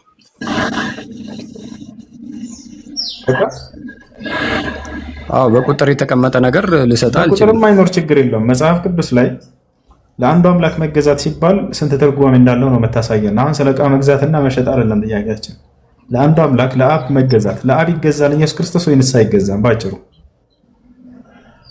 ለአብ ተገዛ ተብሎ ቢነገርም አመለከ የሚለውን ትርጉም ግን አይኖረውም። ምን ያለው ቅድም እኮ አመለከ ማለት መገዛት ማለት ነው አልከን። ኦሜጋ አላልኩም ብለህናል፣ ወላሂ ብለህናል። እሱንማ ብያለሁ፣ ግን አጣማችሁ ሌላ ቦታ ደረሳችሁት። አትርጉሙ አላልኩም አትበል እንጂ ማምለክ ማለትን ማለት ነው። እሺ ስልህ መገዛት ማለት ነው ብለኸኛል አንተ። እሱም ብያለሁ አልከኝ። ኢየሱስ እንደሚገዛ ለአምላኩ ልሰጥህ ስል ሌላ ትርጉም ነው አልከን። አዎ ተገዛ፣ ስለምኑ ተገዛለት ምናምን የሚሉ ብዙ ነገሮች ታገኛለህ። እሱ ግን አመለከ የሚለውን ነገር ግን ማመልከቻ ሊሆን አይችልም። እሺ ምንድን ነው የሚያመለክተው? እንዳገባቡ ይፈታል። አምጣውና ጥቅሱን መነጋገር እንችላለን። ሳታውቀው ነው ፍቺ ነው አሁን እየነገርከን ያለው። እንዳገባብና እንደ ሁኔታው ብዙ ትርጉም እንዳለው ተናግሬያለሁ። እሺ ሁሉም ለአንዱ አምላክ ይገዛሉ አይገዙም? የዚህ ዓለም ሰዎች ይገዛሉ። በጣም ጥሩ። ኢየሱስም ልክ እንዲሁ ልክ በዚያው ልክ ለአምላኩ ይገዛል። እሱ ነበር የፈለግኩት። ኢየሱስ ክርስቶስ በመለኮቱ ለአብ ከተገዛ እስኪ ያሳየኝ። እሺ በመለኮቱ ቅድም አትከፋፍሉ አላልከንም? ለምን ከፈልከው? አሁን እኮ ታዲያ አምላክ ስለሆነ ነው። አምላክ ስለሆነ ነው። ቅድም አትክፈሉ አልከን። በመለኮቱ ነው በስጋው የሚሰግደው በሚያመልከው ስንል በሁለቱም አይባልም አልከን። አሁን ግን አንተ በመለኮቱ ብትለው አንጥልህ አወጣ። ኢየሱስ ይገዛልም ይሰግዳልም ለአምላክ። መነገር የሚለው ነገር ቆይ አንዳንድ እየተደማመጠን። አሁን መስገድ የሚለው ለአምላክ አይነገርም፣ ለስጋ ግን ይነገራል። ማምለክ የሚለው ደግሞ ለስጋ ሊነገር ይችላል፣ ነገር ግን ለአምላክነቱ ደግሞ ሊነገር። ስለዚህ በስጋው ይሰግዳል ማለት ነው ኢየሱስ አይደለ? በስጋው ነገር ግን አመለከ ግን ማለት አንችልም። ያንን ነው ራሱ አምላክ ስለሆነ። የአምልኮ አይነቶች ምን ምን ናቸው? እስኪ ዘርዝርልን። የአምልኮ የጸጋና በዋነኝነት የሚከፈሉ ለስንት ይከፈላል ሳይሆን አምልኮ ለስንት ይከፈላል አምልኮ አይደለም ጥያቄ። እሺ የአምልኮ አይነቶችን ዘርዝርልን። ለምሳሌ እኛ ማምለክ ስንል ጊዜ መስገድ፣ መጸለይ፣ እነዚህ ሁሉ የአምልኮ ስርዓቶች ናቸው። አንተ አምልኮ የምትላቸውን እንደ ክርስትና ምን ምን ናቸው? ከዚያ ኢየሱስ ክርስቶስ ያመልካል ያመልክ የሚለውን የዛን እናያለን። እሺ እንትን ስናመልክ የምንፈጽማቸውን ድርጊቶች ነው አይደል? የአምልኮ አይነቶች አንደኛ አንድ አካል አንተ አምልከሃል የሚባለው ምን ምን ስትፈጽምና የአምልኮ ስርዓቶች ምን ምን ናቸው? ዘርዝርልን። እሺ አንደኛ ፈጣሪ ገዢ እንደሆነ ሳምን ስቀበል ነው። ሁለተኛ ደግሞ እሱ ባዘዘኝ እምነትህ ሳይሆን ፈጣሪ አምላክህ እንደሆነ ማመንህ እርሱን አመለክ ይባላል አይደል? ዋነኛው በር ከፋቹ እሱ ነው። ነገር ግን አምልኮትን የምገልጥባቸው ብዙ ነገሮች አሉ፣ የሃይማኖት ስርዓቶች ምናምን ማለት ነው። ከሱን ጀምር። በቃ አንተ አምላክህን አምላክ መሆኑን ማመንህ አንዱ የአምልኮ መገለጫ ነው አይደለ? በትክክል በጣም ጥሩ። ኢየሱስ ክርስቶስ አምላክ እንዳለው ያምናል፣ ስለዚህ ያመልካል ማለት ነው። አንተ አሁን በሰጠኸኝ ፍቺ ዮሐንስ ወንጌል ምዕራፍ 20 ቁጥር 17 ላይ አምላኬ አምላካችሁ ብሎ ኢየሱስ ይናገራል። ኤፌሶን ምዕራፍ 1 ቁጥር 3 አመለኩት አይልማ። አመለኩት የሚለው የግድ መነገር አይጠበቅበትም። አንተ ምን አልከኝ? አይደለም ቆይ የሆነ ጊዜ ላይ ማለት ነው ስለ ኢየሱስ ክርስቶስ አምልኩኝ አላለም ትሉና አምላክነቱን የሚናገር ጥቅስ ስናመጣ አትቀበሉም። እሺ ቀጥል። አዳምጥ ኦሜጋ። ማምለክ ማለት መገለጫው ምንድነው? ስለ አምላክ መኖሩን ማመን ያልክ ኢየሱስ አምላክ እንዳለ ያምናል አያምንም? ባጭሩ ለለበሰው ስጋ ይነገራል። እሺ ስለዚህ ኢየሱስ ክርስቶስ አምላክ እንዳለው ካመነ አምልኳል ማለት ነው። ኢየሱስ ክርስቶስ አትበል፣ የለበሰው ስጋ እንዴ መጽሐፍ ኢየሱስ ነው የሚለው።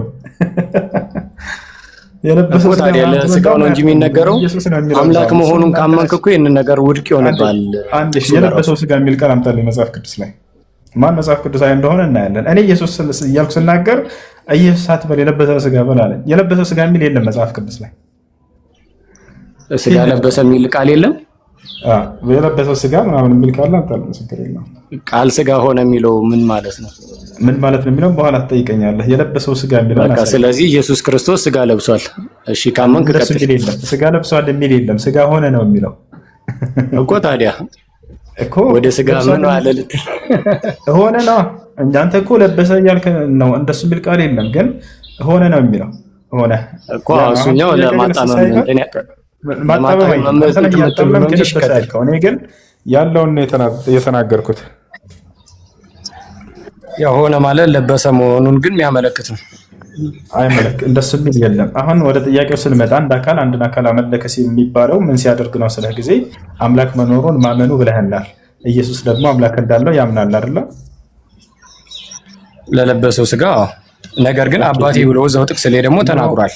ወይ አንድ ለለበሰው ስጋ የሚለው ከየቱ ጋር ነው ያለ? ያገኘው ቃሉ አምላክ አለው ሲባል ለለበሰው ስጋ ጥቅሱን በደንብ አስተውለህ ካነበብከው ትረዳዋለህ። እዛው ነው አባቴ የተናገረው ነው እየጠየቅኩኝ ያለሁት ኦሜጋ። አሁን ያንተን መረዳት ነው እየነገርከኝ ያለኸው። እኔ ግን እያልኩኝ ያለሁት ክርስቶስ እዚያ ላይ አምላክ እንዳለው በግልጽ ሲናገር ለለበስኩት ስጋዬ ነው ብሏል ወይ? እሺ እዛ ጋር አባቴ ብሎ ሲናገር ታዲያ የስጋ አባቱን መሆኑን ነው የሚያመለክተው። ቃል በቃል ኢየሱስ ክርስቶስ አምላክ እንዳለ ሳይሆን ስለ ስጋ ምናምን ሳይሆን እያወራን ያለ ነው። ራሱ ኢየሱስ ክርስቶስ የራሱ ኢየሱስ አባቴ ይላል፣ አምላኬ ይላል። ሳንትን የሚለው አባት የሚለው ከምን አንጻር እንደሆነ መጽሐፍ ቅዱስ ይናገራል። እሱን ከፈለክ ማውራት እንችላለን። ግን አሁን ስለ አምላክነት ነው እያወራን ያለ ነው። ክርስቶስ ስለ አምላኬ ሲል ጊዜ ለለበስኩት ስጋዬ አላለም አይደል እኮ። አባቴ ሲልም ደግሞ ቀጥታ ለእንትኔ ለምናምን ብሎ አልነጣጠለም። ነገር ግን ይሄኛውን ጥቅስ ለመረዳት ከፈለክ ግን በደንብ ጥቅሱን አብራርተህ ማየት ይጠይቃል። ነው እንትን ነው ቃል በቃል ያለውን እየነገርኩህ ነው። መጽሐፉ ላይ ኢየሱስ ክርስቶስ አምላኬ ሙሉ ጥቅሱን እስኪ አንብቦ ወደ አምላካችሁ አድርጋለሁ ይላል። አባቴ አባታችሁ የሚል የለም እሱ ጋር አይልም አላለም። እሱ ሳይሆን አሁን ጥያቄያችን አንድ አካል አምላክ እንዳለው ማመኑ አምላክ እንደሚያመልከው ያሳያል ስላልከን አምላክ እንዳለው አዳምጥ እንጂ በአንድ ንግግር ውስጥ ያለን ነገር ነጣጥለህ እንዴት ነው የተለያየ? አልነጣጠልንም። አባትና አክስት እናት አለው ኢየሱስ። እሱ አይደለም አሁን ጥያቄያችን። አምላክ እንዳለው ማመኑ እንዳመለከው ያሳያል ብለህናል። ክርስቶስ አምላክ እንዳለው አስተምሯል አላስተማረም? ይሄ ነገር የሚነገረው ለስጋ መሆኑን አባቴ ብሎ ሲናገር ይገልጽልሃል ያልኩት። አባቴ ያለው በስጋው ነው። ለስጋውማ አባት የሚለው ነገር አልተነገረም። አባት አለው የሚል ነገር የለም። እሺ አዳምጥልህ። አባት ማለት ነው እንደ መጽሐፍ ቅዱስ ያው 7 ትርጉም አለው ይላል። እንግዲህ እሺ አሳይ። የቱ ጋር ነው 7 ትርጉም አለ የሚለው? መዝገበ ቃላት ላይ ነው እሱ። መዝገበ ቃላት መጽሐፍ ቅዱስ ላይ ግን የለም። ምንድን ነው ይሰማል አይደል? መጽሐፍ ቅዱስ መዝገበ ቃላት አይደለም። እሺ ቀጥል። እሺ አዲስ ይሄን ይቀጥል። በራሱ ላይ ሳቀው መጽሐፍ ቅዱስ ላይ የለም አልኩት፣ ሳቀ። አያቸው አይደለም? መጽሐፋቸውን እንደማይከተሉ በራሱ እየሳቀ አይደለም እንዴ? መጽሐፍ ቅዱስና መዝገበ ቃላትን መነጠል ያስፈልጋል። እናንተኛ እስኪ ከተሻልክ። ሰላም እንዴት ነህ? እንዴት ነው? እሱ ሰላም ነው። እንዴት ነው? ድምጽ የማይሰማ አሰሙኝ። ይሰማል፣ ችግር የለውም። እንዴት ነህ? አለን እግዚአብሔር ይመስገን። የዮሐንስ ወንጌል 20:17ን ለማየት እየሞከራችሁ ነበር መሰለኝ። ወደ አምላኬና ወደ አምላካችን ያያችሁ ነበር። ዋጋ ሲል ግን ጌታችን አምላካችን ኢየሱስ ክርስቶስ ወደ አምላኬና ወደ አምላካችሁ ነው ያለው ወይስ ወደ አምላኬና ወደ አምላካችን ነው ያለው? አምላካችንም ብሏል። ችግር የለም በሁለቱም እንሰጣለን። አብሽር። አምላካችንም ብሏል፣ አምላካችሁም ብሏል። ሁለቱንም ብሏል ኢየሱስ። ምን መጽሐፍ ላይ ኤዲሽኑንም ታስተምራለህ በዛ ችግር የለውም። ኢየሱስ ክርስቶስ ወደ አምላካችን ብሏል። ችግር የለውም። እሱ ግን አሁን ጥያቄው ምን መሰለህ? አምላክ አለ የለውም ኢየሱስ ክርስቶስ የሚል ነው። እሱን እስኪ መልሳት ይችላል። ኢየሱስ ክርስቶስ አምላክ መጀመሪያ የአባትነት ባህሪውን ስናይ በዘመን መቀዳደም የሌለው ክብሩን ባለመለወጥ ዘላለማዊ የሆነ አባትነት ነው እንጂ ያለው ይሰማሃል?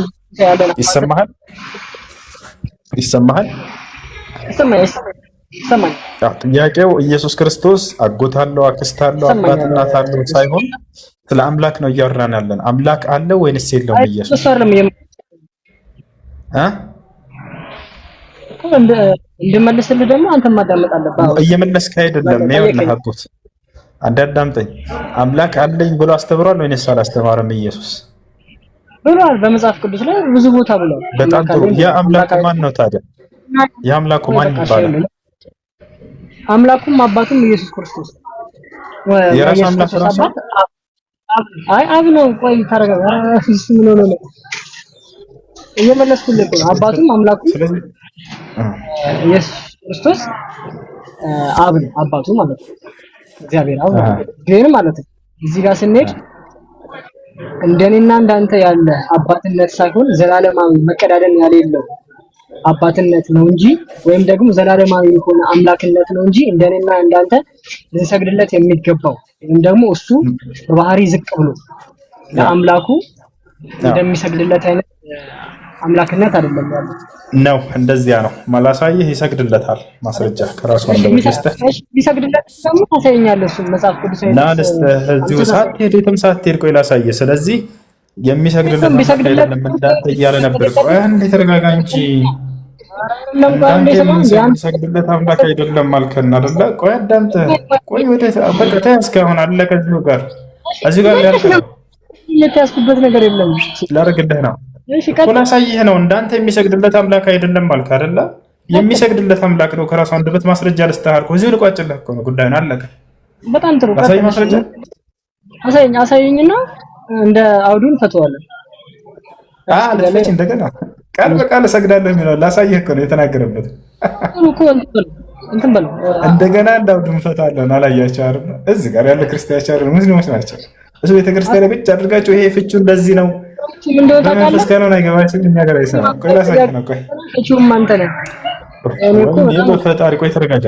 ቃል በቃል ኢየሱስ ክርስቶስ እኛስ መዳን ከአይሁድ እንደሆነ እናውቃለንና ለምናውቀው ለአብ እንሰግዳለን አለ። ቃል በቃል ኢየሱስ እንሰግዳለን ብሎ ተናግሯል።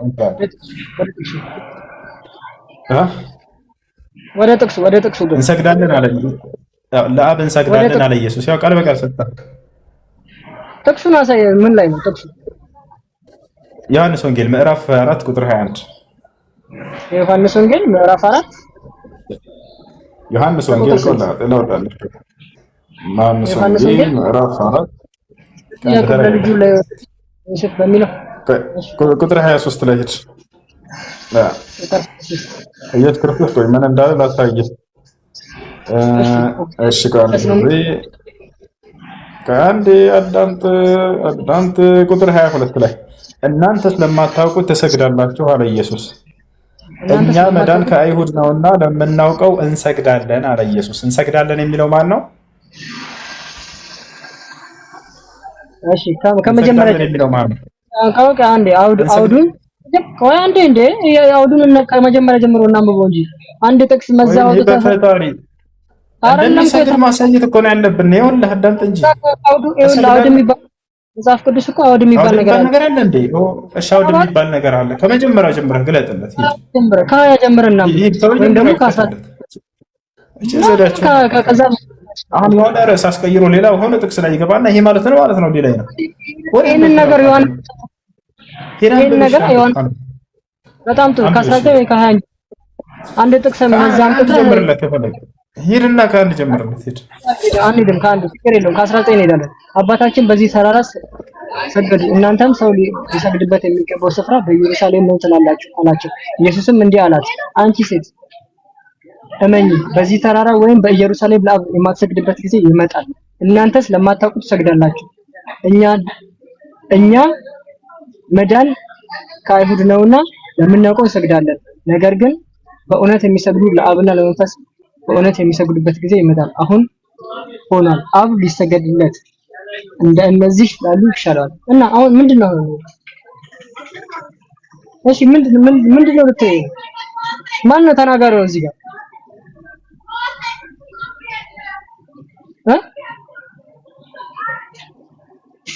ሚዩት አድርጋችሁ ነው? ድምጼ እየተሰማኝ አይደለም።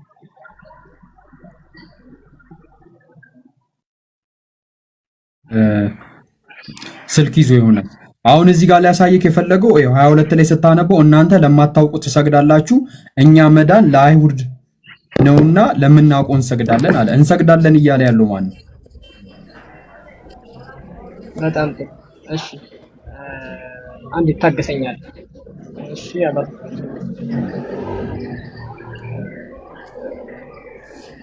ሁድ ቀጥለ ማቴዎስ 26:30 ታወጣዋለህ። እሺ አንድ አይ ከአንድ ጥቅስ ጋር ልክ ሳታዘለል ጨርሰና ወደዛ እንሄዳለን እኮ አይን ከጨረስን በኋላ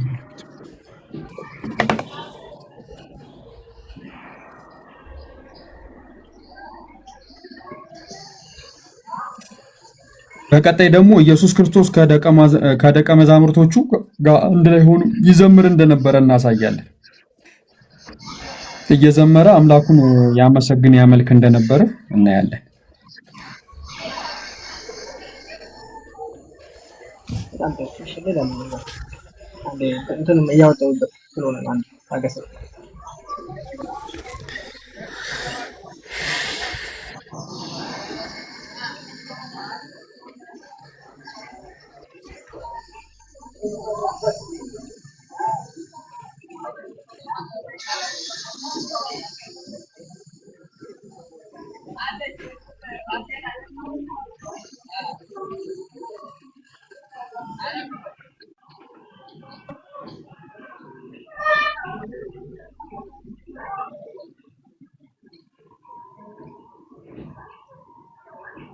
እሺ አግኝቼዋለሁ እና እዚህ ጋር ነው ኢየሱስ ክርስቶስ ለሴቲቱ ምን ብሎ አላት?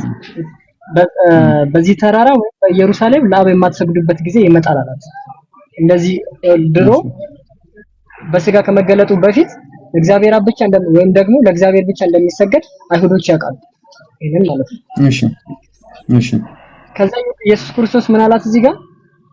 አንቺ ሴት እመኚ በዚህ ተራራ ወይም በኢየሩሳሌም ለአብ የማትሰግዱበት ጊዜ ይመጣል። እናንተስ ለማታውቁት ትሰግዳላችሁ። እኛ መዳን ከአይሁድ ነውና ለምናውቀው እንሰግዳለን። ይሄን ራሱን እንሰግዳለን ያለው ማን ነው? እንሰግዳለን ያለው ማን ነው? በጣም በቃ ሜን ፖይንት አንቺ እናንተ እንሰግዳለን የሚለው አይደል? ግን ለማስተማር እንሰግዳለን ያለው ኢየሱስ ነው። ክርስቶስ ነው። እንሰግዳለን ያለው ኢየሱስ ክርስቶስ ነው። ግን በቃ ጨረሰ። ውስጡ አለክ በቃ አይደለም ሳይሆን እኮ ከሱ ጋር ቀጥል። ከሱ ጋር ነው እሱ ያነሳው ነጥብ ሰው ይኸው አምኗል እንደሚሰግዱ ቀጥል። ስለዚህ ይሰግዳል የሚለውን አመንክ ማለት ነው አይደለ?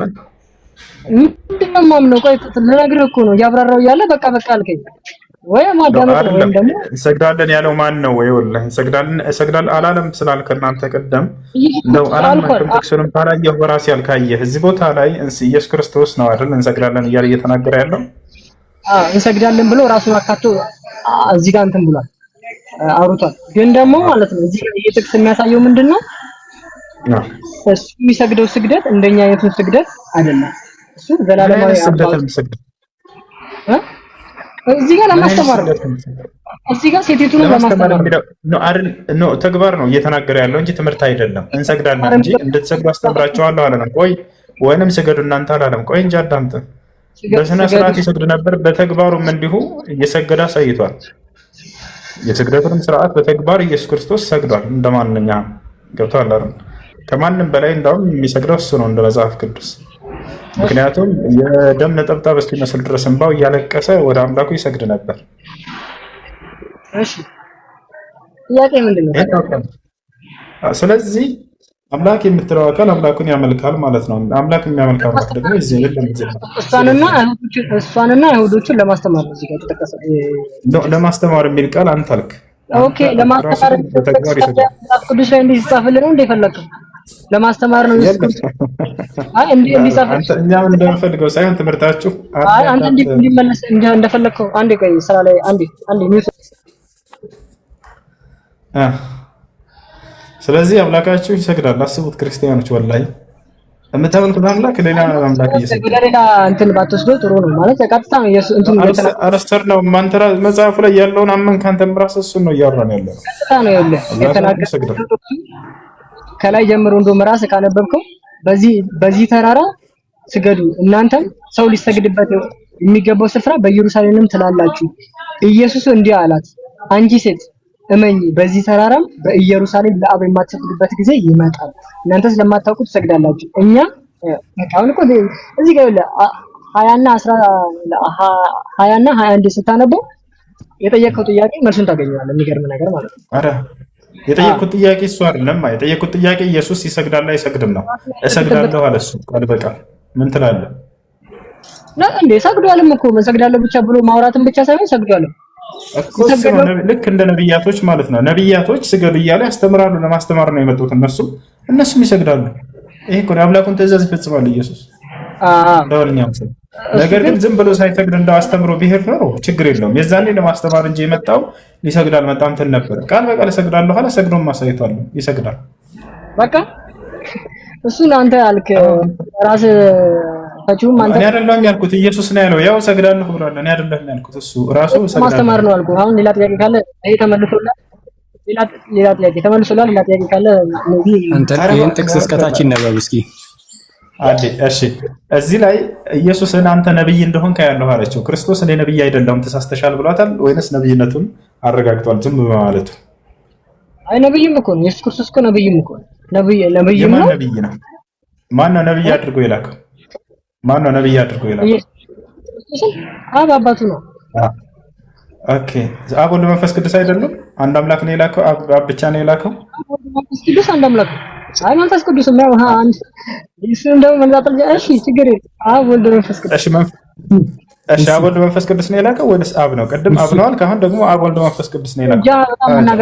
ወይ አንዴ ኖ አይደለም። ሐሳብ ላስተካክል ነው። ኢየሱስ ክርስቶስ የአምላክ ነብይ ነው ወይ ብለህ ጠይቅልኝ።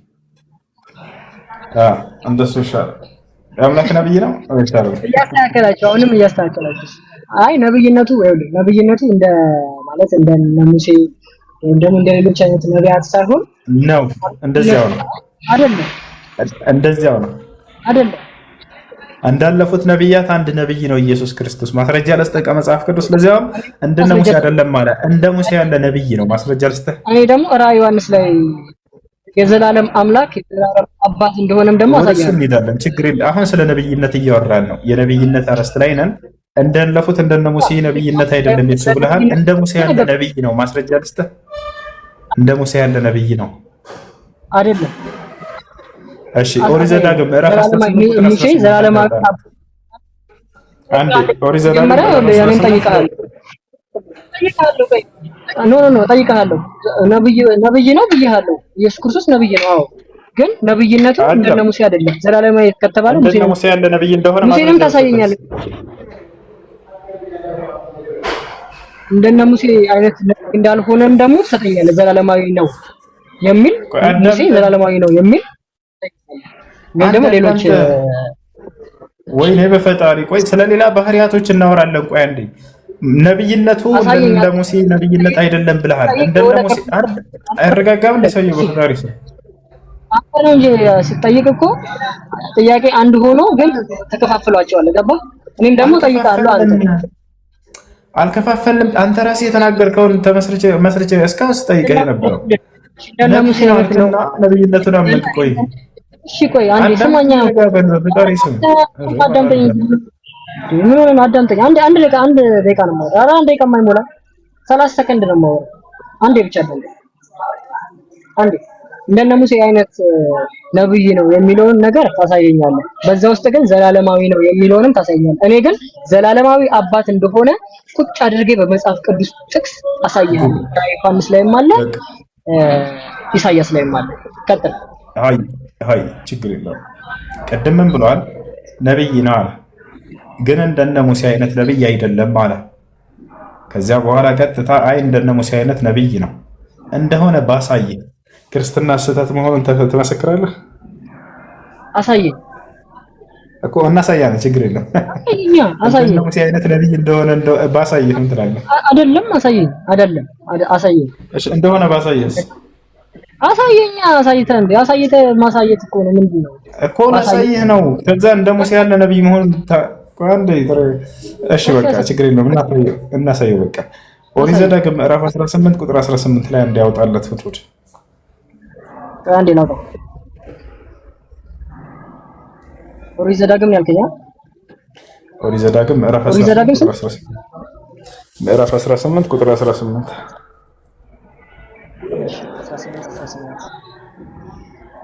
እሺ ከወንድሞቻችሁ መካከል እንደናንተ ያለ ነብይ አስነሳላችኋለሁ፣ ቃሌን በአፉ ያደርጋል፣ ያዘዝኩትን ቃል ሁሉ ይነግራችኋል።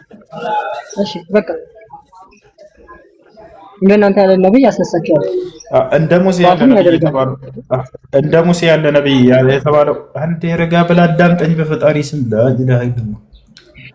ከወንድሞቻቸው መካከል እንዳንተ ያለ ነብይ ተብሎ እንደ ሙሴ ያለ ነብይ የተባለው እዚህ ጋር ማን ነው? እኔ መቼ ነብይነቱን ካርቱን ነብይነቱን ሳይሆን እንደ ሙሴ ያለ ነብይ ነው አይደለም ስላልክ እንደ ሙሴ ያለ ነብይ የተባለው እዚህ ጋር ማን ነው?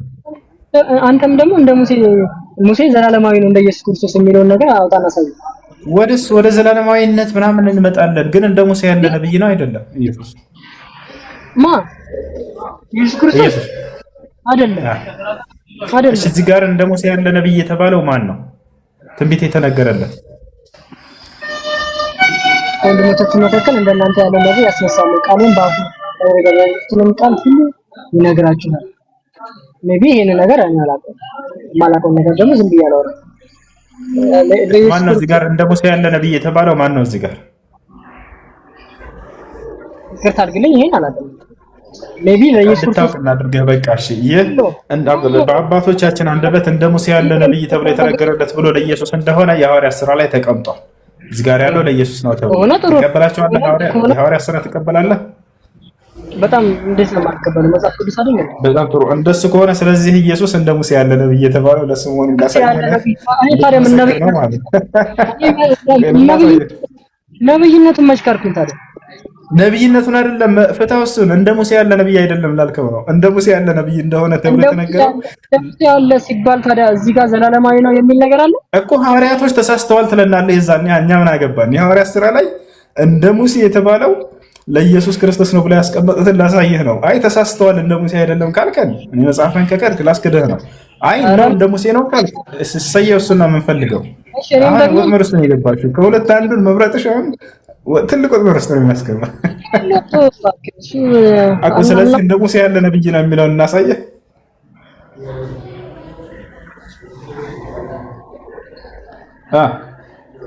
አጥላ እንትን ጥቅሱን እኮ የጠበኩኝ ሐዋርያት ሥራ ላይ ሆኜ የጠበኩኝ ስንት ነው የሚለው።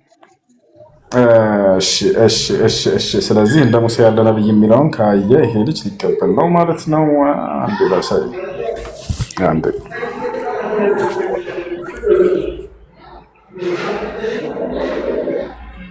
ምን እኮ አይካድም እኮ ከስር ኮሜንት ላይ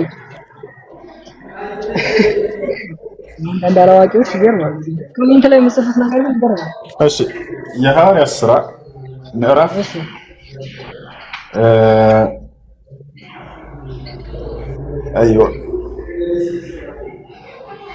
የሐዋርያት ሥራ ምዕራፍ 3 ቁጥር 22 ሌላ ምን ጨምርለታለን? አንድ ቦታ ብቻ አይደለም በነገራችን ላይ ሁሉ አውጣለት። የሐዋርያት ሥራ ምዕራፍ 3 ቁጥር 22 ቁጥር 22 እሺ ሙሴም ለአባቶች ጌታ አምላክ እኔ እንዳስነሳኝ ወንድሞቻችሁ ያሳጅ በሚነግሯችሁ ሁሉ እርሱን ስሙ። ያም የማትሰማው ነፍስ ሁሉ ከሕዝብ ተለይታ ትጠፋለች አለ። ሁለተኛውም እንዴ አንድ ጥቅስ መዘህ አምጥተህ ማለት ነው ሽብር አትፍጠረው። እሱ እባክህ አንተ ልጅ እባክህን ምንም ይችን አይደለህም፣ ግን ዝም ብለህ ቃላት እንትን አትበል። ዝም ብለህ አውቀን ነው ዝም ያልነው ሁላችንም። ልክ መካከል ላይ ቁጭ 50 ድመቶች ነው መካከል ላይ ቁጭ አድርገው እንደሚጫወቱበት አይጣለች አይደለ? ከዚያ ከዚህ እያሉ እንደዛ አድርገህ አውቀህ ዝም ያልነህ አውራ። ዝም ብለህ ቃላት እንትን አትበል። እቺን ታክል አይደለህም። አውራ ዝም ብለህ ማውራት የምትፈልገው እሺ። ልጅ ያላ ቀጥል። አይ ማውራት ሳይሆን ቆይ አንዴ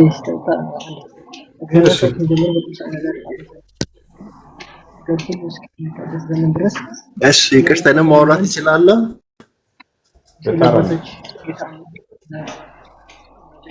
ከፈቀዳችሁልኝ ነብይ እንደሆነ ነው የተገለጸው። እንደ ሙሴ እንደኔ ያለ ነብይ ተብሎ በአባቶቻቸው አንደበት የተነገረው ብሎ የተናገረው። ስለዚህ ስለ ኢየሱስ ክርስቶስ ይልክ እንደ ሙሴ ያለ ነብይ ነው ማለት ነው አይደል? እንደ ሙሴ ማለት እንትኑ እንደ ሙሴ አይነት ነብይ ነው ኦሬዲ። ግን አይዋ ዘላለማዊ ነው። ዘላለማዊ ነው። በቃ አሁን ወደ ዘላለማዊነት እንሄዳለን። ግን እንደ ሙሴ ያለ ነብይ ነው የሚለው ተስማማ። እሱን ፈልገው እኔ የምፈልገው ይሄን ነው አለ ጳውሎስ። ነብይነቱን ማን ካደ ታዲያ? ነብይነቱን ማን ካደ? አንድ ነብይነቱን ሳይሆን እንደ ሙሴ ያለ ነብይ ነው የሚለው ተቀበልክልን። እሱን ነው አሁን የምናመሰግነው። አንድ ያመስግን እሺ። ጎበዝ ዳር እሺ አንድ እሺ። እዚህ ቦታ አንድ ተጨማሪ ሀሳብ ላውራ ከፈቀዳችሁልኝ፣ ድል ከሰጣችሁኝ እና እንደ ሙሴ ማለቱ ትክክል ነው። መጽሐፍ ቅዱስ ትክክል ነው። ምንም እንትን አይዋሽም። ሙሴ ከእግዚአብሔር ተልኮ የመጣው እስራኤልን ከግብፅ መርተው ወደ ከነዓን ለማስገባት ነው። ኢየሱስ ደግሞ ህዝቡን ወደ ገነት ወደ ዘላለም ህይወት ልሰጥ ወደ ገነት ሊመራት ወይም ዘላለምን ህይወት ልሰጥ ነው። ትክክል። ሁለቱንም ሙሴንና ኢየሱስን የሚያመሳስላቸው ነገር ከእግዚአብሔር ተልኮ የመጡ መሲሖች ናቸው። ከእግዚአብሔር የተላኩ ናቸው። ሙሴ የተልከው ከግብፅ ለአብርሃም በገባው ተስፋ ቃል መሰረት ከግብፅ ወደ ከነዓን ለመምራት ወይም ከነዓንን ለማውረስ ነው። ኢየሱስ የመጣው ደግሞ የዘላለምን ህይወት ለመስጠት በአዳም በኩል የተነጠቅነውን ገነትን የዘላለምን ህይወት ሊያወርሰን ነው። ልዩነቱ ይሄ ነው። የሚያመሳስላቸው ነገር ደግሞ ከእግዚአብሔር ተልኮ የመጡ በመሆናቸው። ቆይ አንዴ ዮኒ ወደ ነጥቡ እንመለስክና አንተ ኢየሱስ ክርስቶስ የአምላክ መልእክተኛ ነው ብለህ ታምናለህ? አዎ ተልኮ ነው የመጣው። ኦኬ እሱ ስለዚህ አምላክ ኦኬ ገባኝ። አምላክ የአምላክ መልእክተኛ ነው አይደለም? ኢየሱስ አሁን ፍጹም ሰው ፍጹም አምላክ ነው። በአምላክነቱ ከአምላክ ጋር ህብረት ያደርጋል። አንድ ኖ አምላክ ወደ ምድር የላከው አምላክ ነው ሰውን የላከው? ሐሳው እንዴት ልከዋል? ማንን? ኢየሱስን አይደል? እኔ የጠየቅኩት ጥያቄ ወደ ምድር ለአንተ ኃጢአት ብሎ ተሰቅሎ እንዲያድንክ የተላከ አለ ኢየሱስ? ስለዚህ እሱ አምላክ ነው ወይስ ፍጡር ነው? አምላክ ሆኖ በሰው መልክ ስጋ ለብሶ ነው የመጣው። እዚህ ወደዚህ ምድር ሲመጣ ኦኬ ኢየሱስ የሚባለውን አምላክን የላከው?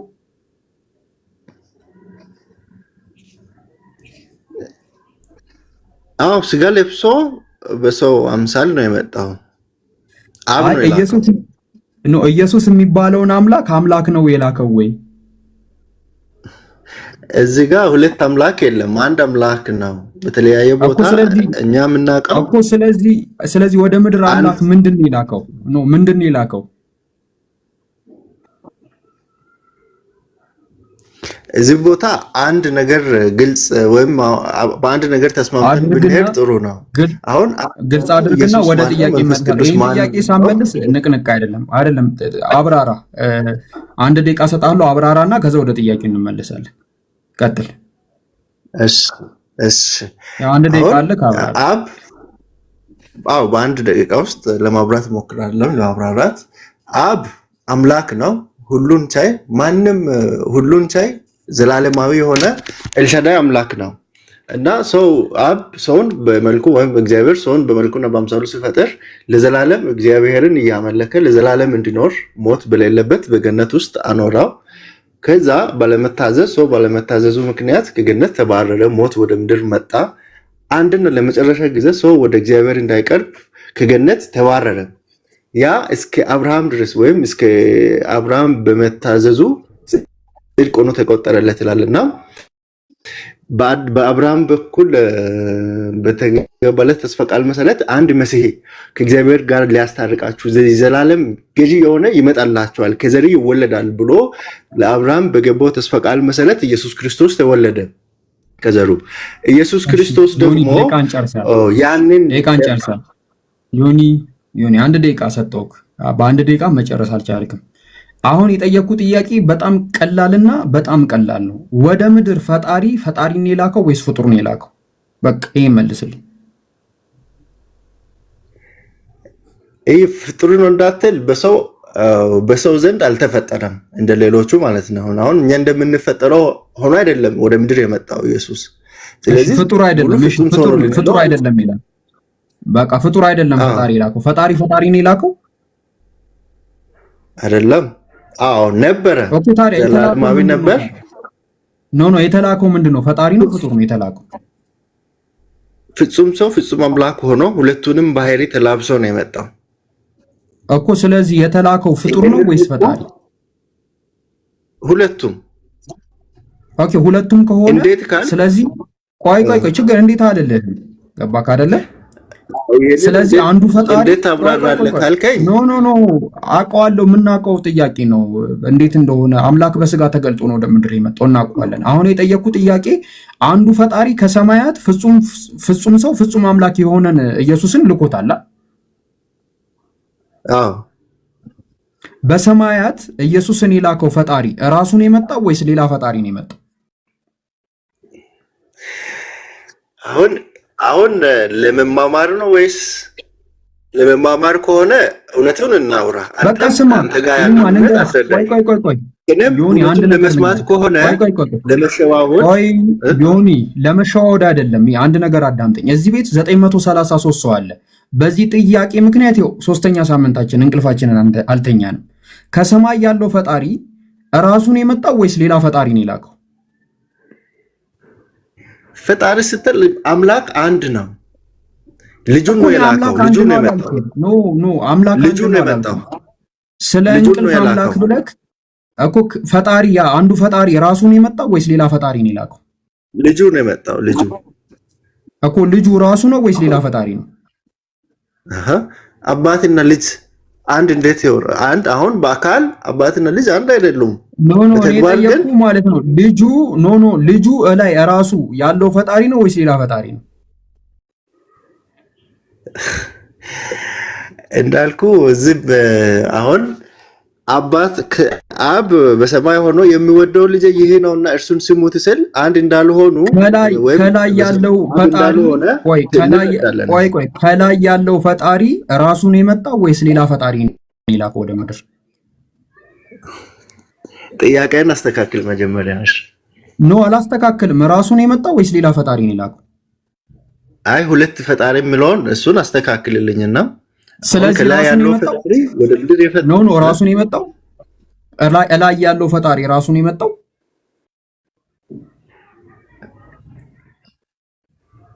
ላይ ሆኖ የሚወደው ልጅ ይሄ ነውና እርሱን ስሙት ራሱን የመጣው ወይ? ኖ ራሱን የመጣው ወይ ፈጣሪ ከላይ ያለው ፈጣሪ ራሱን የመጣው ወይስ ሌላ ፈጣሪ ነው የላከው?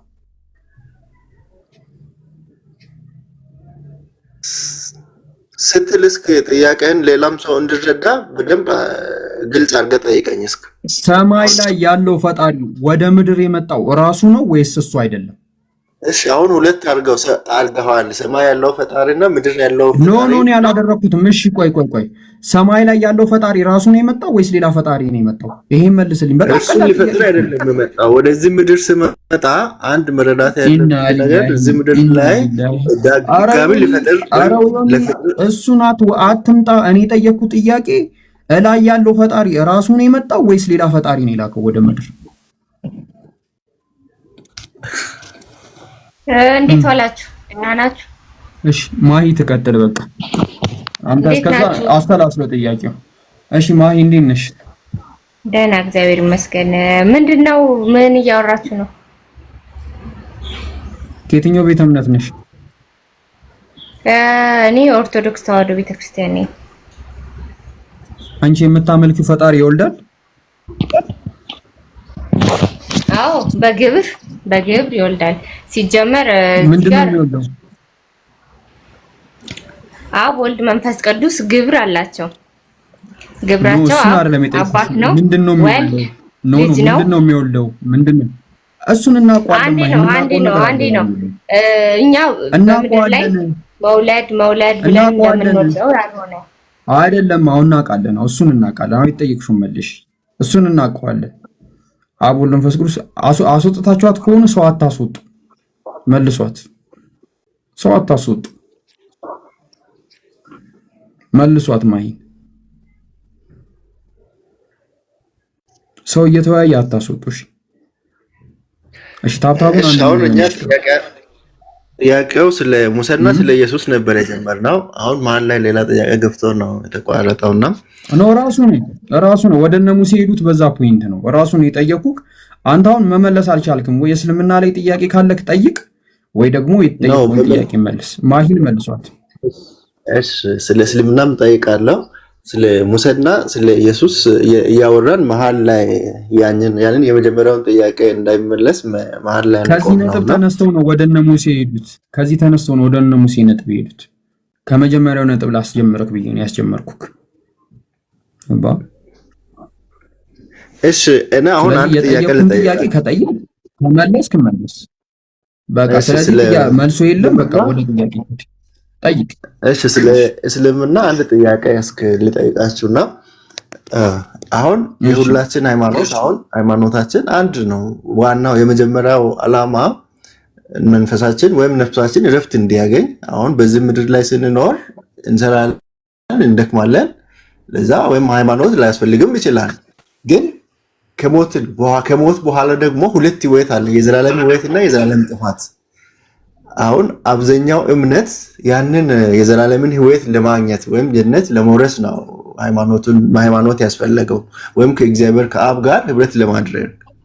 አሁን እናንተ ወይም ሙስሊሞች ከፈጣሪያችን ጋር ለመገናኘት ሰው አንደ በቃ የሚገናኝበት መንገድ የለውም። በምን መንገድ ነው ያንን ጀነት እናገኛለን ብላችሁ ወይም የምታገኙት እንዴት ነው? በምን በስራ ነው ወይስ በእምነት ነው ወይስ በምንድን ነው የምታገኙት? እስልምና ስለዚህ ጉዳይ ምን ይላል? በእኛ የዘላለም ህይወት የሚገኘው አንደኛ ነገር አላህን በመገዛት ነው። አላህን መገዛት ማለት አላህን ብቻ ማምለክ፣ ከሱ ውጭ ያሉ አማልክቶችን አለማምለክ፣ እሱን ብቻ ማምለክ፣ እሱን ብቻ መገዛት፣ እዚህ እምነት ላይ መጽናትና መልካም ስራዎችን መስራት። ይሄ የዘላለም ህይወት በቀላሉ የሚያስገኝ እኛ ጋር በዚህ መንገድ የዘላለም ህይወት የሚገኘው። እሺ ደግሞ መጽሐፍ ቅዱስ ሰው በስራ ብቻ ዘላለምን ህይወት ማግኘት እንደማይችል ነው ምነግረን እኮ። አላህ ይቀርበኝ ነው። ተውበት የሚባል ነገር አለ ማለትኛ ፐርፌክት ላይክ እንት ፍጹምነትን አላህ ከኛ ይጠብቅ ባላለ። እኛ ጥፋት አጥፍተን አላህን ይቅር በለን ብለን ወደሱ በሄደን ጊዜ እሱ ይቅር ይለናል ባላለ። ስለዚህ ነው ሶስት ነገሮች አሉ። አላህን ማምለክ፣ እሱን በብቸኝነት መገዛት፣ መልካም ስራዎችን ማድረግ። ከዛ በኋላ በእነዚህ ነገሮች ውስጥ ደግሞ የአምላካችን የአላህ ይቅር ባይነት እንዳለ ሆኖ እኛ ይቅርታ የምንጠይቅ ሆነ ማለት ነው። እሱ መሐሪ ይቅር ባይ ነው። አዎ ይቅር ባይ ነው። ግን ሰው አሁን እኛ አንተ ምትድነው? ቆይ አሁን ላስረዳ። አንተ በእምነት ነው ወይስ በስራ ነው ምትድነው? መጀመሪያ በእምነት ከዳንኩ በኋላ ስራው ስራ ማለት እኮ እኛ ምንድነው የምናምነው? አምላካችን አለ። አምላካችን አለ። ቆይ ልንገርህ፣ ከምናምነው ልንገርህ። እኛ አምላካችን አለ፣ አምላካችን እንደሆነ ከሱ ሌላ ማንም አምላክ የሚመለክ በሐቅ የሚመለክ አምላክ እንደሌለ ይህንን ነገር አምነን እንቀበላለን። ከዛ ወደ ተግባር ነው። ወደ ተግባር ሲባል ለምሳሌ ስግደት ስንል ተግባር ነው። ገባህ አይደል? ያ አምላካችን ብለን ላምን ነው አምላክ ስግደትን እናቀርባለን፣ በአምልኮን እናቀርባለን። ከዛ መልካም ስራዎች ደግሞ አሉ በህይወታችን ላይ ማለት ነው። ገባካ? ከዛ እዚህ ነገር ላይ ደግሞ የኛ ጥፋትን ስናጠፋ ይቅርታ የመጠየቅ ንስሐ የመግባት ተውበት የማድረጋችን ነገር እንዳለ ሆኖ የአምላካችን የአላህ ደግሞ ይቅር ባይነትም ማለት ነው። ገባ? እነዚህ ነገሮች ተደምረው እኛ በዚህ መንገድ ላይ ጸንተን እስከ ሞት ድረስ የምንቆይ ከሆነ እኛ የዘላለምን ህይወት እናገኛለን ማለት ነው። ይሄ ነው በቃ መጨረሻ። እሺ ለአባታችን ለኢብራሂም እግዚአብሔር የዘላለም ክዳን ገብቶ በአንተ ከዘሪ የሚወለደው እውነቱን ያስተምራችኋል፣ መንገድ ይመራችኋል ብሎ የተናገረበት በአብርሃም በኩል መሲህ እንደሚመጣ ያ ደግሞ ሲመጣ እውነትን ወደ እውነት እንደሚመራቸው እግዚአብሔር ለአብርሃም ተስፋ ገብቶለታል። ያንን ደግሞ በሙስሊም ሃይማኖት የአብርሃም ዘር ማን ነው? አብርሃም ይስሐቅንና እስማኤልን ነው የወለደው። አብርሃም ይስሐቅን ከዛ እስራኤል። እስማኤል የአብርሃም ዘር ነው።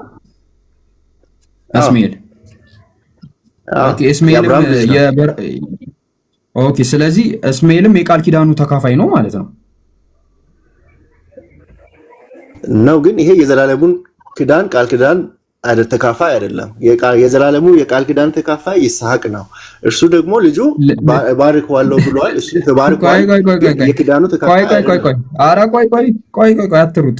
አብርሃምን ምን አለው? ቃል ኪዳን ገብቼልሃለሁ አለ። ለዚህ ምልክት እንዲሆን ደግሞ ምን አድርጋለሁ? እግዚአብሔር ለአብርሃም እንዲገረዝ ከዘሩ ተወለደ እንዲገረዝ መስሎኝ። ከዛ ማንን ገረዘ? ይስሐቅን እና በቤቱ ያሉትን ሁሉም ባሪያዎቹ። ይስሐቅን አልገረዘም። ይስሐቅን አልገረዘም። መጀመሪያ እስማኤልን ነው የገረዘው። እስማኤልን ነው የገረዘው።